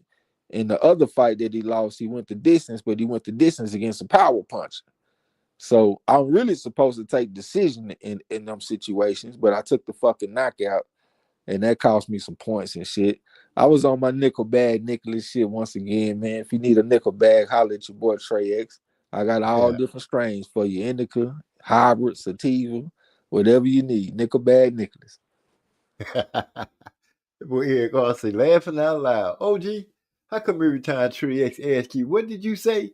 The name sound more different each time you say you repeat it. That's my autocorrect. It just do that. I don't even know what he's talking about. You say, how come every time Trey X asks you, what did you say? Did you say? The name sound more different each time you repeat it. When I was saying Brennan Check. Oh, Branches, yeah. Yeah, him. So, Eric Carr got to get me. Bruce Gas, Boxing, Jazz, and more. Saluting MZ Music, Musically Zone Talks Boxing. What's up, school in the house? Bruce Gas. Over there with those boxing quizzes he be doing, that little boxing game he got. That mother pretty cool. Shit, but we already know who the originators of the boxing trivia is. And that definitely would be my nigga Marlo all day long, because wasn't nobody even thinking about no trivia until he started that shit. Square business. It was a couple of videos floating around where a motherfucker might ask 5 questions or something like that, but to get down and ask 100 questions and all that type of shit, that was definitely in the corner all day long. He said, told y'all the best 0.5 alive, too high to strive, never take a drive fresh out the beehive. What? Should that be never take a dive? I see Eric Ross trying to shoot some bars out there. But he ain't no 0.5 right now, though. I got to look at the scale and see where he at, but he in the 30s right now. Yeah. I got to go check and see what that is, man. But he ain't no 0.5 right now. He ain't in the 50s. Except for his age. Got that off my back. I ain't hear what you say. What'd you say? I said, yeah, I had to get that off my back. Yeah. What other fights we had this past weekend, man? Do a little recap in this motherfucker. We had a good fight with Jahi Tucker and Truck Simpson and shit. That was a fight I was looking forward to. I got the fight that I was expecting and shit too. Jahi Tucker, he gonna go in there and work. He very tough. Got some pretty long arms. Got pretty good athleticism. Got some very good toughness. And he going against Trucker, guy that got some talent, but he just don't have that motor that we was talking about earlier. You can go in there and outwork him. He lost the fight against Vladimir Hernandez. Vladimir Hernandez, that's his name. He like a Mexican Eastern European type motherfucker. He very tough though, man. He be fighting at higher weight classes, all at 154, fighting against the I can't think of his name, that Southpaw Mexican that beat Erickson Lubin. The one that I said that he was gonna lose to Joey Spencer and I think it was the Kane that was like, man, that motherfucker gonna whoop Joey Spencer. He too big. He's a naturally bigger man. Jesus Ramos. He going up fighting people like that. Jesus Ramos. And he outworked Truck. So that was a eye opener. And one thing I noticed about Truck Simpson too, man, you know how like when fighters in the corner in between rounds, they'll give him some water swish it around, spit it in the spit bucket. I don't never see this motherfucker spit that water out. Every single time they get this man some water, he drinking that shit. Ain't no swishing around and spitting it out, nigga. He glucking this shit. So I just always knew that this stamina ain't the best. He ain't got the best gas tank. This was his first time going 10 rounds. So kudos to him for going 10 rounds for the first time. But he just don't fight with the urgency that you need at the top level. But it was a decent fight though. I enjoyed watching it. They had some good sportsmanship after the fight because they was kind of beefing in the build up and shit. But it ended up being a cool fight though.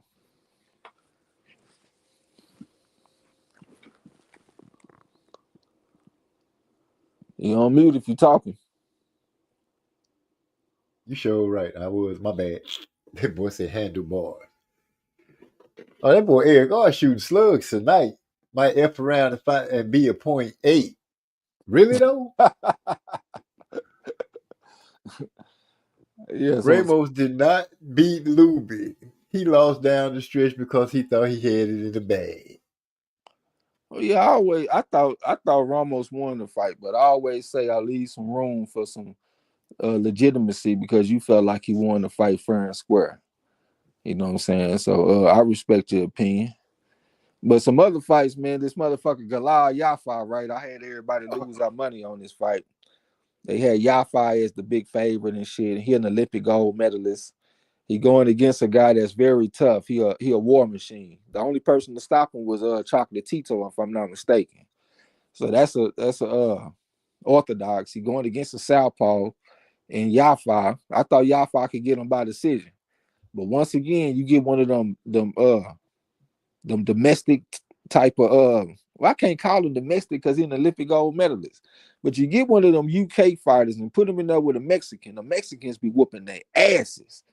It just is what it is. I'm sitting up here watching the fight. D-Lo texting me and shit. He all hot and mad. God damn, I knew we shouldn't have been taking these motherfucking UK fight over the Mexican and all that shit. I'm already mad. I ain't in the mood for this shit right now. You know, I hung in there though. I ain't get rude or nothing, but yeah, I did not feel good losing that fight. And this is the thing though. I really wanted to take the fight just to go the distance. And I thought I had that bet down. So the whole time I'm rooting like, man, just survive the fight. God damn. And he did survive the fight, but I didn't have not one bet on the fight going the distance. Everything I had was Yafa by decision. And the cold part is the odds were the same, -120 both ways. But if you waited too long, you couldn't get the decision at -120. I mean, the fight go the distance. So we had to take Yafa by decision. So the reason we lost is because they took so long to post the props, and we ended up having to take an inferior bet. Because if you got a side neutral bet, like the fight goes the distance at the same price as having to take a side or pick a winner, that's a way more powerful bet. But we didn't get that shit because they waited so long, we lost our money. But I was hot as fish grease, boy. I ain't lying. That dude took the beating of his life on Saturday. Did he? He was getting his ass towed off the frame. Off the motherfucking frame. D-Lo said you were talking about Ajit Kabir earlier, who stopping mofos to the body constantly. Yeah, that's the body snatcher. Yeah, that's the body snatcher right there. And then he said, I was talking about Champ Ross. I thought our bet was for the fight to go 12. Yeah, he said he was mad about the Champ Ross. I'm thinking he mad because I didn't had us pick a bad bet. I'm over here standing up for myself, man. I just strung together a few some pretty good wins, man. I ain't about to feel bad about this shit. This shit was a routine bet. I got a 5 going against a war machine. What you want me to do? But yeah, so you over there having a conversation with yourself? Nah, that's what I'm texting him. But but he was right though, man. I honestly didn't even think about it. All I saw was that we had an Olympic gold medalist, and he got a very good win over Sonny Edwards. And Edwards is a good fighter. And I thought he was gonna be okay. Man, he went out there and got his ass kicked all over the place. I'm talking about that motherfucker might have won, what, about 2-3 rounds? Like, man, he got his ass kicked out there. So then I had another bad bet this past, well, not bad bet, but bad pick. I was smart enough not to bet the fight. It was David Stevens versus Peter Komakov. Kamakov got the deep amateur background and shit. He a 4. He done fought at the AIBA World Championships and all that shit. He was undefeated, 13-0. He fought against David Stevens. David Stevens is a very good fighter, 3.5 on the scale, national champion from the United States, bona fide. He actually got an 8th round stoppage over Sean Hempfield, so he a good fighter. You know what I'm saying? His loss that he took was a first round. I mean, he got stopped one time, but it was a first round knockout. And y'all know we always say you can't really tell a lot of information about a guy when he take a first round knockout. He went the distance in his last fight before this fight with Beck the Bully, and he lost by split decision. So, you know, he'll fight motherfucker. I took Kamakov on the Champ Ross, though, for the amateur background. I thought he probably could have won the fight. I thought he was still in them fights at the end of the rounds. But they had the shit scored pretty wide for David Stevens, and all 3 judges all agreed. So it seemed like they had their scorecards filled out before the fight. But it was kind of refreshing to see a black fighter on a Golden Boy card getting some preferential treatment. I did hate that I lost it, but I was surprised to see that. Like the politics on a Golden Boy card, I meant to say, favoring the black fighter. That shit was shocking. But you know, they gave it to him though. But I thought Kamakov could have won that shit. If he wasn't coming off a layoff, he might have won. That boy said, your father ain't no special did. He just did. I don't know what that means. He got his ass whooped. I know that. He was getting handled. I watched the show where they was having the fights, right? And it's on the Riyadh. But the thing that threw me off, the fighters kept wearing the same shorts.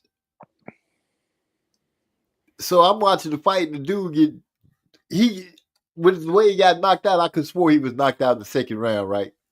So I turned around to grab my blunt, and I look up, and they just started another fight. The dude, they kind of looked the same, but they got on the same shorts. And I'm like, damn, he got up.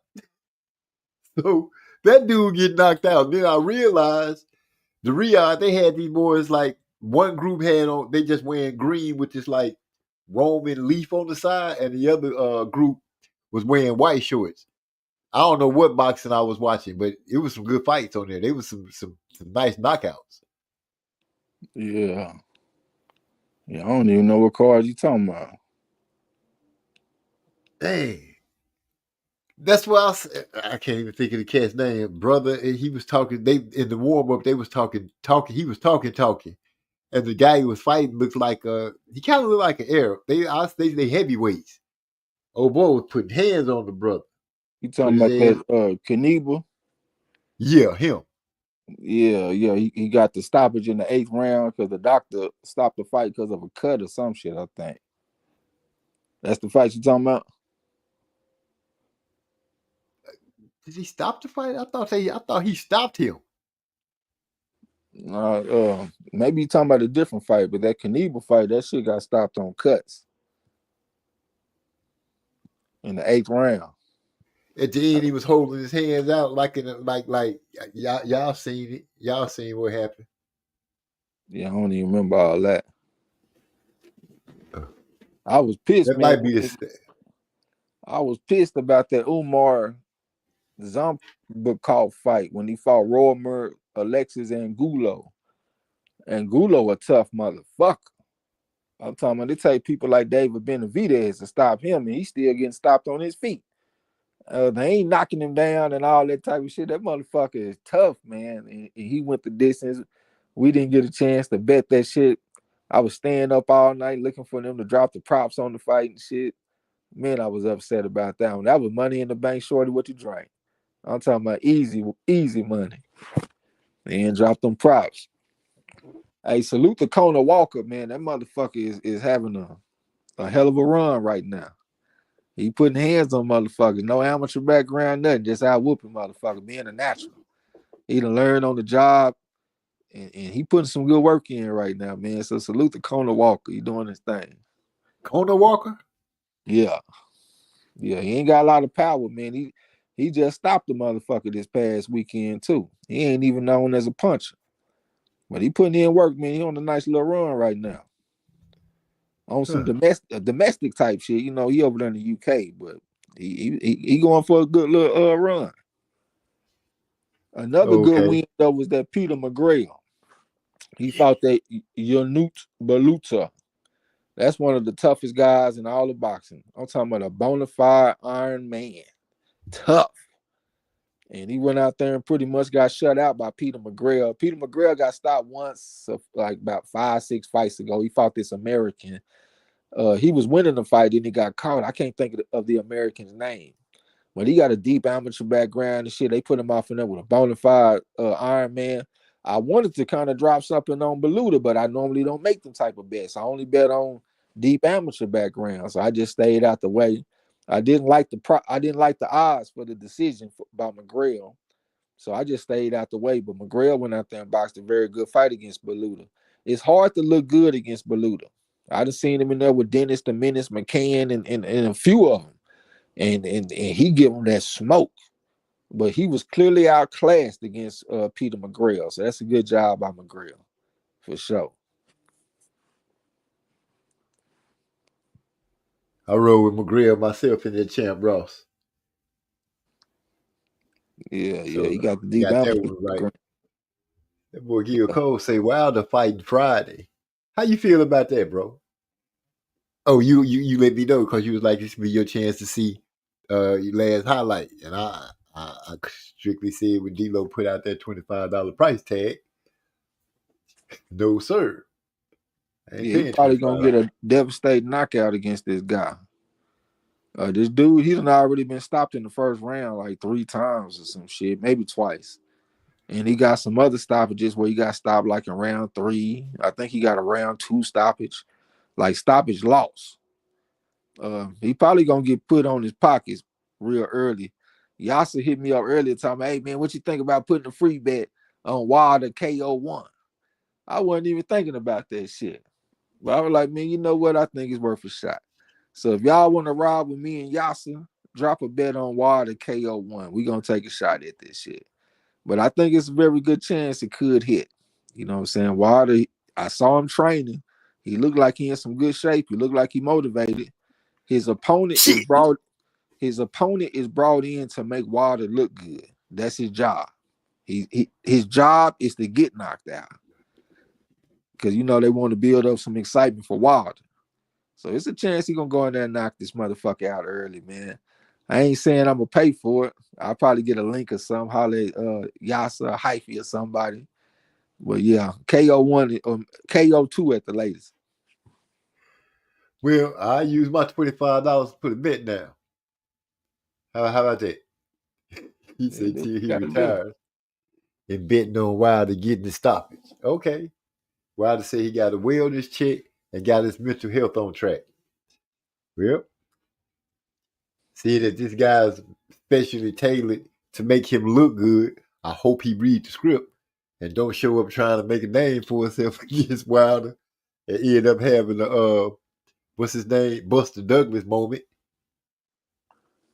Yeah, the only resistance to what I'm saying that I saw was that his opponent is coming off a win.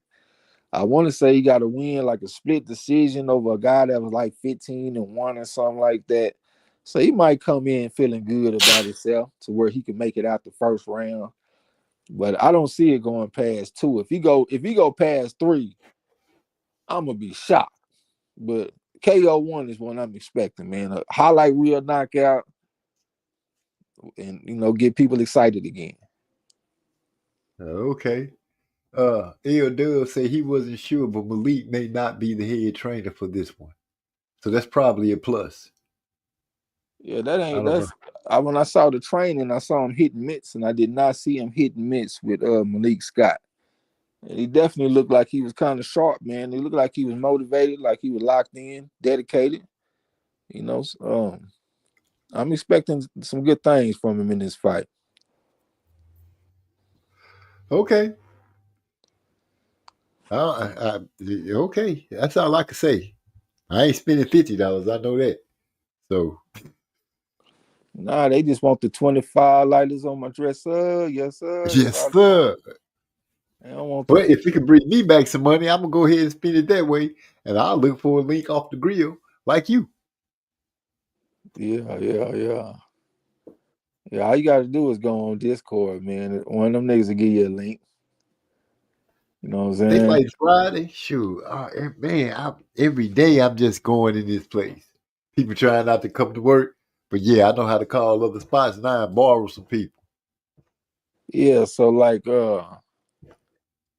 this guy that Wilder about to fight, he got stopped in 2 rounds by Richard Torres. That's a southpaw.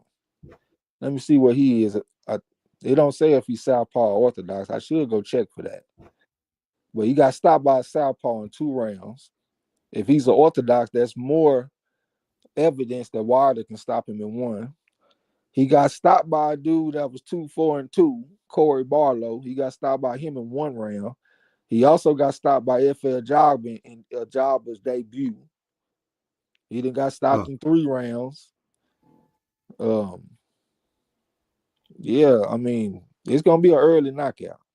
He got disqualified against Brandon Glanton, but that's a cruiserweight. I got to see if the dude is orthodox or southpaw. If he is orthodox, I'm definitely gonna want to put that money on Wilder getting a stoppage in the first round. Yeah, that's one way. I want to say the Brian Norman fight. I got to go check that shit again. It was one of these fights we bet the knockout. I think that was the fight because that guy that Sensaki, he got stopped by a hard hitting southpaw. I think he like 28-0 and got 23 knockouts or something like that over there in Japan. So I say, okay, if this motherfucker got stopped by the southpaw in the open guard fight, if he fight against Brian Norman in the closed guard fight, that means the lane should be even more wide open where he can get caught with some shit. That's exactly what happened. Went out there and stopped that motherfucker about 5 rounds. Sent that boy to the hospital. Yeah. From what I understood, they say he couldn't remember a month and a half. Yeah, I had read that shit too. I was like, damn, he knocked memory out that boy. So what's the last thing you remember? I remember negotiating the fight with Brian Norman. We were just about to start. That's what you remember? Yeah, we were just about to start. I'm going to whoop his ass. Boy, let me show you something real quick. I have to show his ass the video of what happened. Yeah. I can't imagine being hit that hard. You just wake up just confused.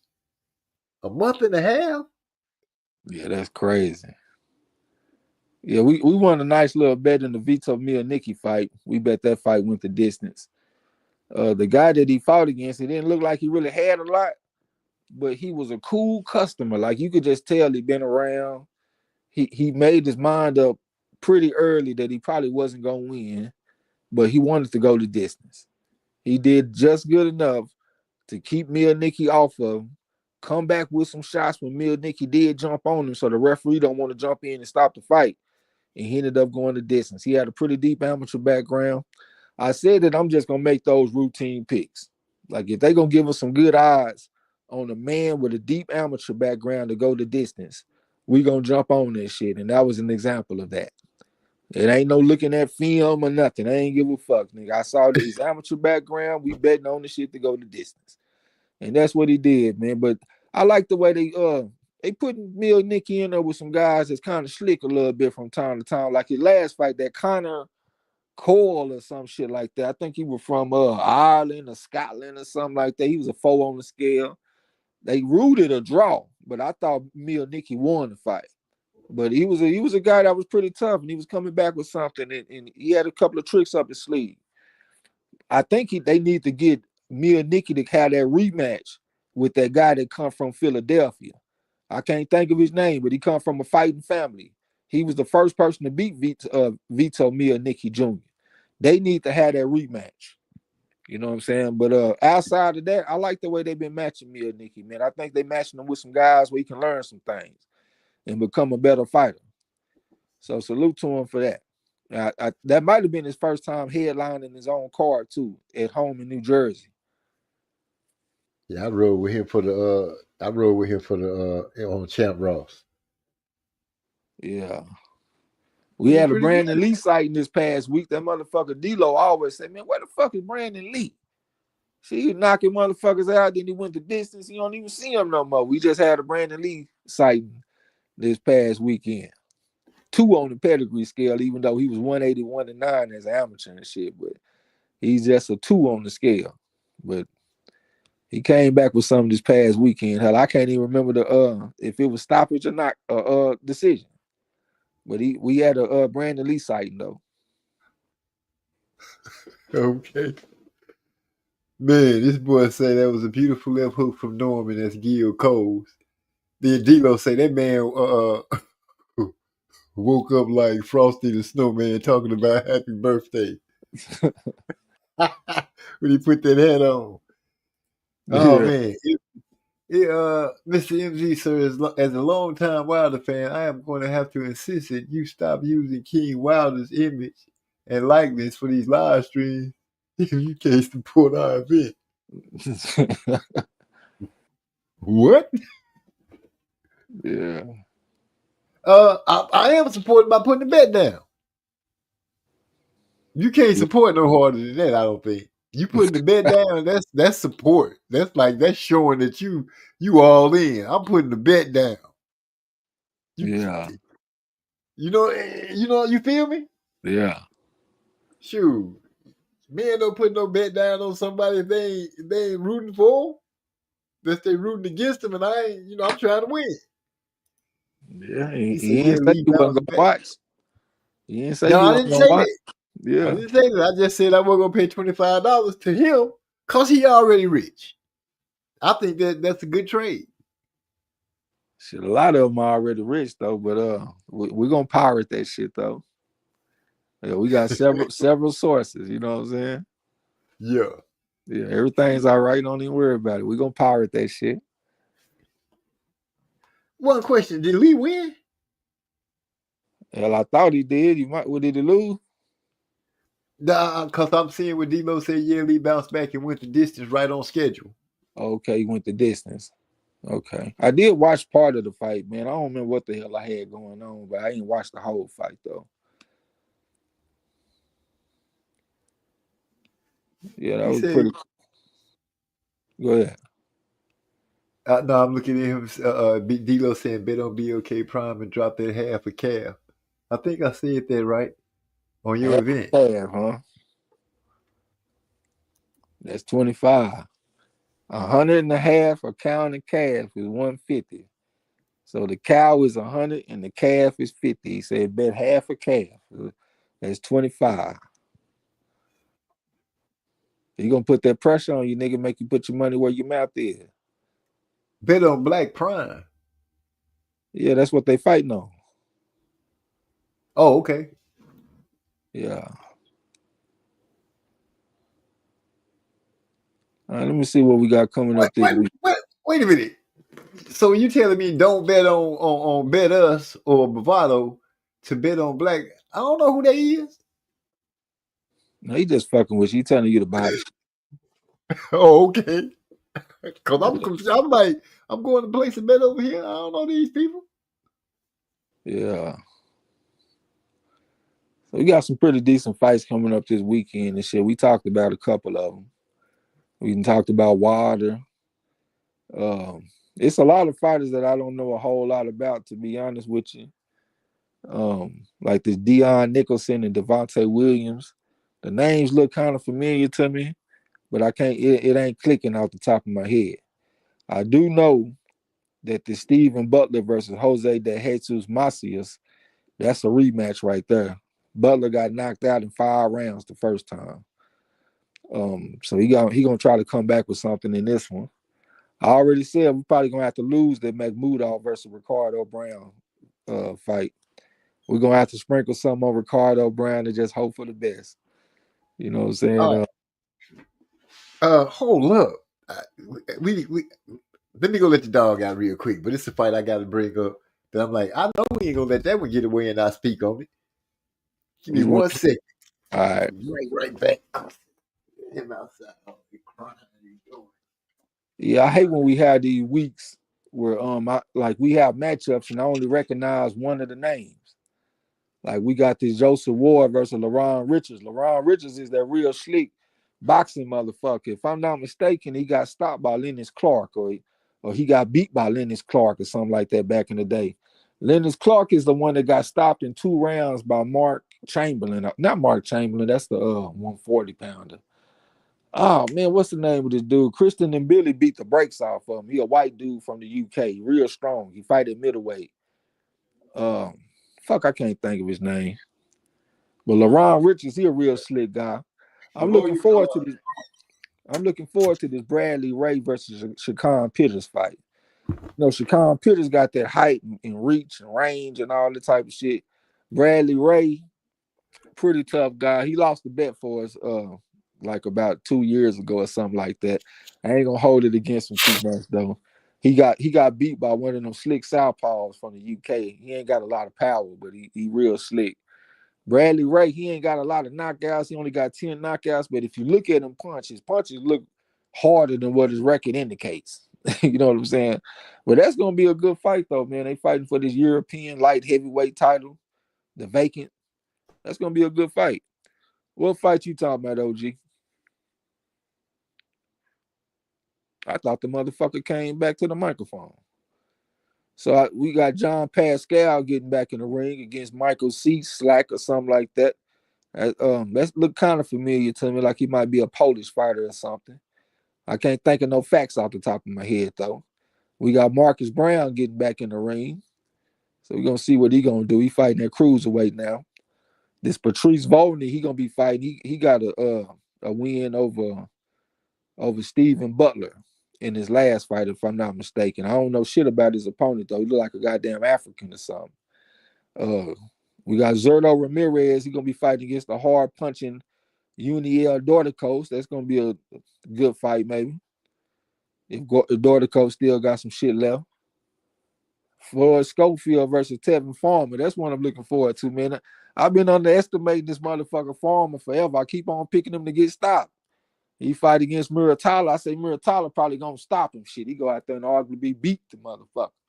Then he go fight a southpaw in Williams Zapata. I said, man, Zapata gotta stop him, man. It's southpaw versus southpaw. The lane's gonna be wide open. Shit, he damn near beat him. Yeah, some people thought he beat him. So I'm off to taking Tevin Farmer to get stopped. I'm out that business. I'm not picking that shit no more. I'm gonna take Schofield and I'm going by decision. Yeah, that's the fight I was going to ask you about. What you thought about Floyd Schofield and Tevin Farmer coming up? I seen how Farmer did. I was just happy to see him, seeing some footage of him and Zapata going at it, and how he was dropping that uppercut on Zapata. But it's like out with the old, in with the new, ain't it? Or up with the young, however the saying go. Yeah, I would throw it in with the new. We can't take Tevin Farmer. This ain't his promotion and none of that shit. He ain't got no representation in the promotion. So even if he go out there and edge out a close decision or something, he ain't gonna get it. So we got to go Schofield for the politics at the very least, and the out with the old, in with the new. So I'm rocking with Schofield. I'm taking by decision. The odds makers think it's a close fight. They got Schofield at -200, 2-1 favorite. So they showing a lot of respect to Tevin Farmer based off his recent performances that he's had. But I just know how the politics are, man. This guy, Schofield, he an aggressive fighter. He gonna come forward. He gonna throw punches. So he should win this fight. But we'll see how this shit go though. So we got this Avius Griffin. Go ahead.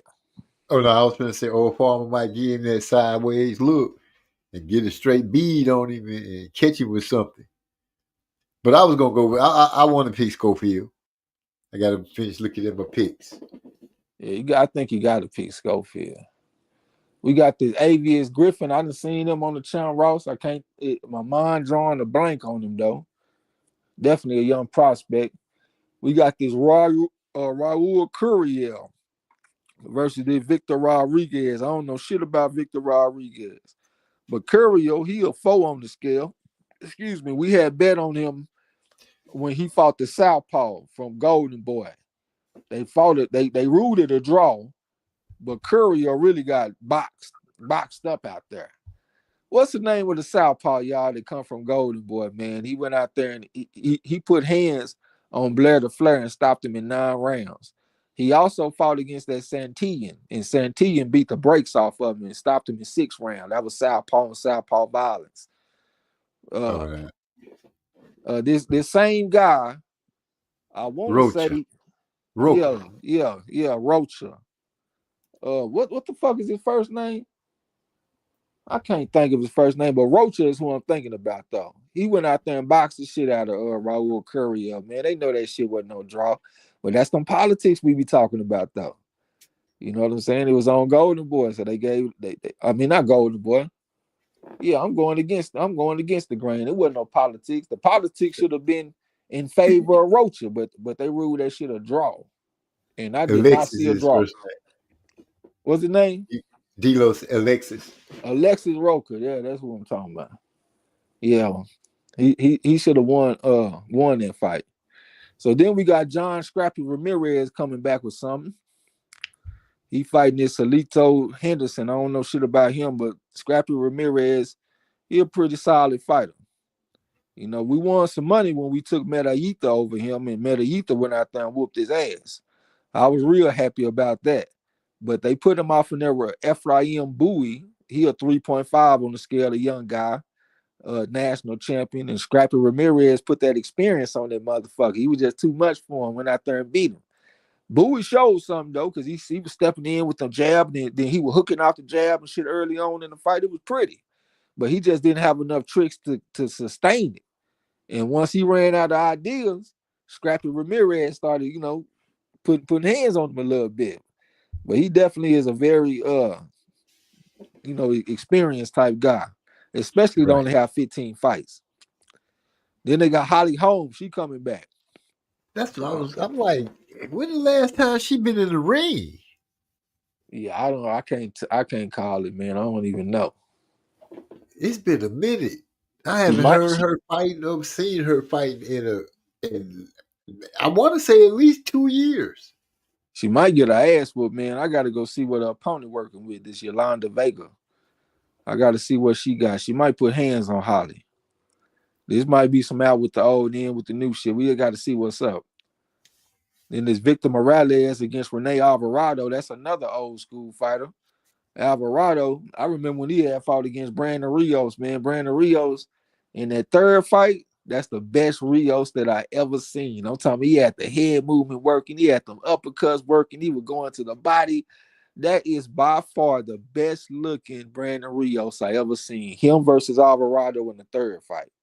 That was an outstanding performance by Brandon Rios. But he old school. He needs some money. You know what time it is. He need a check. So he coming back trying to get him a check.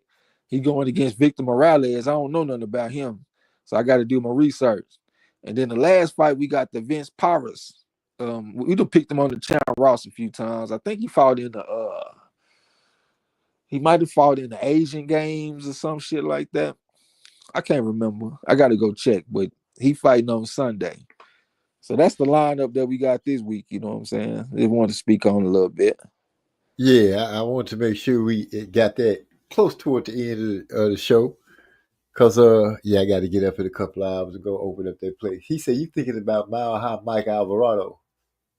Yeah, Mike Alvarado. Who the fuck did I just say? Rene Alvarado. Yeah, I'm dumb as a motherfucker. That ain't the same Alvarado. Yeah, he right about that shit. I'm dumb as hell. It's a whole different Alvarado right here. He said Scrappy got a good amateur background. No, he don't. He ain't got no. That's what Eric R said. He said Scrappy got a good background. Yeah, he ain't got no deep amateur background. I think he might have had 10 fights or something like that. That's why we took Medellita over him, man. He was talking that shit too, man. He had some people thinking he was gonna beat my boy Medellita. Medellita went out there and put them hands on that boy. Hey, the man's name is Medellita. That means metal. That motherfucker won bronze at the Central American and Caribbean Games. Early on, when me and Yasser first started betting, we had won a real good bet with him when he had fought. It was like 8-1 odds when he had fought in California. He fought this guy. His last name was Sandoval. We only put a small bet on it though because of the politics. It was in California. His opponent was from California. Medellita coming from Costa Rica. So I was like, man, they probably ain't gonna, give us no action at the wins. We'll put a little something out there. He went out there and beat him by majority decision. Salute to the judges for giving it to the right guy, Medellita. But that's one of my favorite fighters right there, man. And a lot of people don't know about. You know what I'm saying? But he went out there and put them hands on Scrappy. And I knew he was going to do that because the amateur experience. Medellita got over 300 amateur fights. And he going against a man that got like 10, maybe 20 at the most. Man, hey, give me Medellita. But, hey, I will say, Scrappy got his revenge on me, though, because I had bet on Ephraim Bowie to beat him. And he went out there and beat Bowie. So he struck back. He came back with something, but he ain't got a deep amateur background, though. Hear what you just said. He got you back. Yeah, he got me back. I'm still ahead though because he was the favorite when he fought against Medellita though. Yeah, that's David Jimenez. He was the favorite when he fought him. So even though I'm 1-1 betting against Scrappy Ramirez, I won the first time, I lost the second time, but both times I bet they was underdogs. So if I'm 1-1, I'm ahead. You know what I'm saying? Yeah. I'm laughing because it reminds me. Remember I told you when we first moved here, my wife was having wars with the neighbors with decorations, but the neighbors didn't know they was in the war. You know what I'm saying? So now she's she working on the yard. She working in the yard. So here she come, and just like clockwork. People are funny. So I'm like, what you talking about, baby? So I'm out there working on the yard, trimming the bushes and stuff like that. Next thing I know, the neighbor across the street outside working on the yard. I'm like, well, baby, it's the weekend. That's usually when people work on the yard. Yeah. I get to look like you're not supposed to say that. You're just supposed to take my side. I'm like, these people, you fight with these people, they don't even know you fighting with them. What are we getting out of this? Is it a medal or something? Yeah. And when I really want to get on a nerve, I just say, last year the neighbor next door, they bust us up. They had us all up and down the street looking crazy how good they stuff look. What you gonna do about it? Yeah. It's just like Dave Chappelle talking about his partner Chip was out racing motherfuckers. They didn't even know they were racing. Damn. Yeah, but that's my wife on the cool for real. Like, baby, you need to calm down. Yeah. But I love it. But I'm finna have to get out of here because I got to get up in the morning. I got to do this for this week and then do it again next week. Then my schedule will be back to normal. I'll be able to watch some fights, stay up late at least 2 nights. Well, this is the last week on the Champ Ross, man. We got 20 fights, so make sure you stay on top of it. Get your picks in. This is the last week. Go ahead and close it out. Get in the top 20 or at least high 30s or something like that. Get that 0.5 off your back. This is also a week that you can go the other way too now, because if you have a bad week, you can drop back. Whoa. We're not going to even try to we're not even speaking that into the universe. You was doing good with the first part of the conversation. Then you took a U-turn somewhere. Hold up. No, stop the car right there. Man, don't be like the Thunder. When you got them in trouble, get their ass up out of there. Don't let a motherfucker hang around. You know what I'm saying? So, yeah, go ahead and put them away. But, we got 20 fights to go and stay on top of that. I'll send you the reminder like I always do. Appreciate you letting me get on the panel and shit, man. I ain't going to talk you out of death, man. I'll jump on with you next time if I can. Salute. I ain't even tripping. I'm like, dang. Great night. Huh.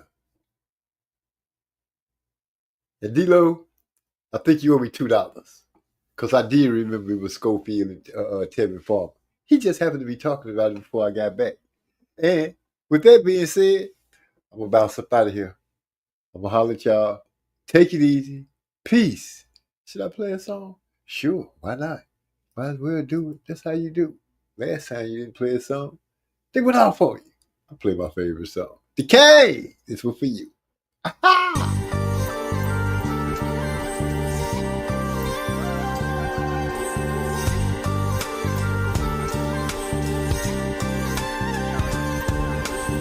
shorty looking mad fly.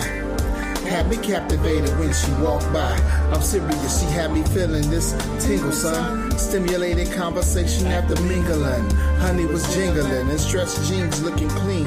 Appearance would enhance any scene. Nah, I mean, feel me, really. I know it sounds silly, but looking at her was like puffing on a fat fillet. Relaxing, she had this natural attraction. She started laughing when she saw my reaction.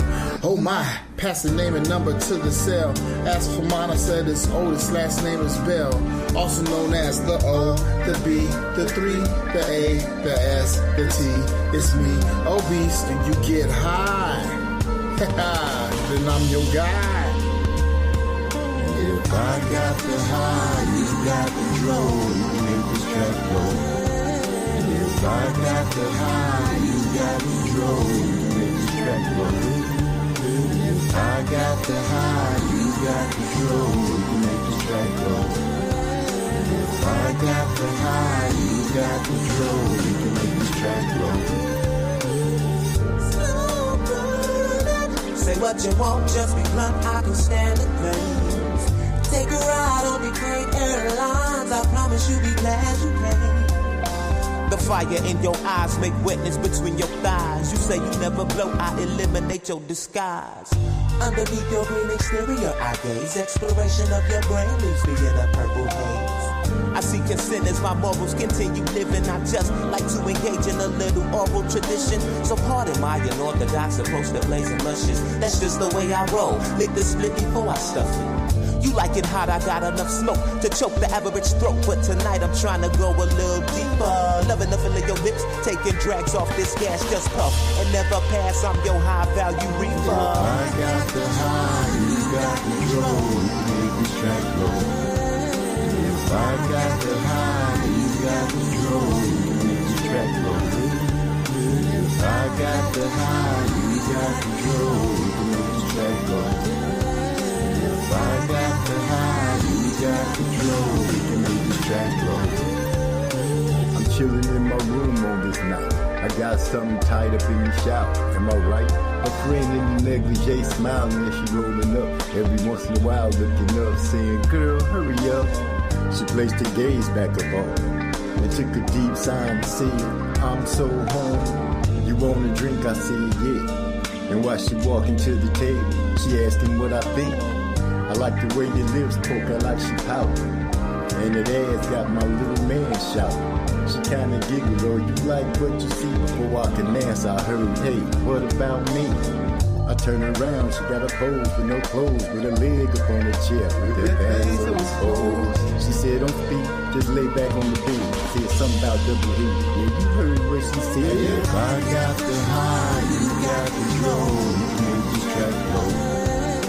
If I got the high, you got control. You can make this track go. If I got the high, you got control. We can make this track go. If I got the high, you got control. We can make this track go.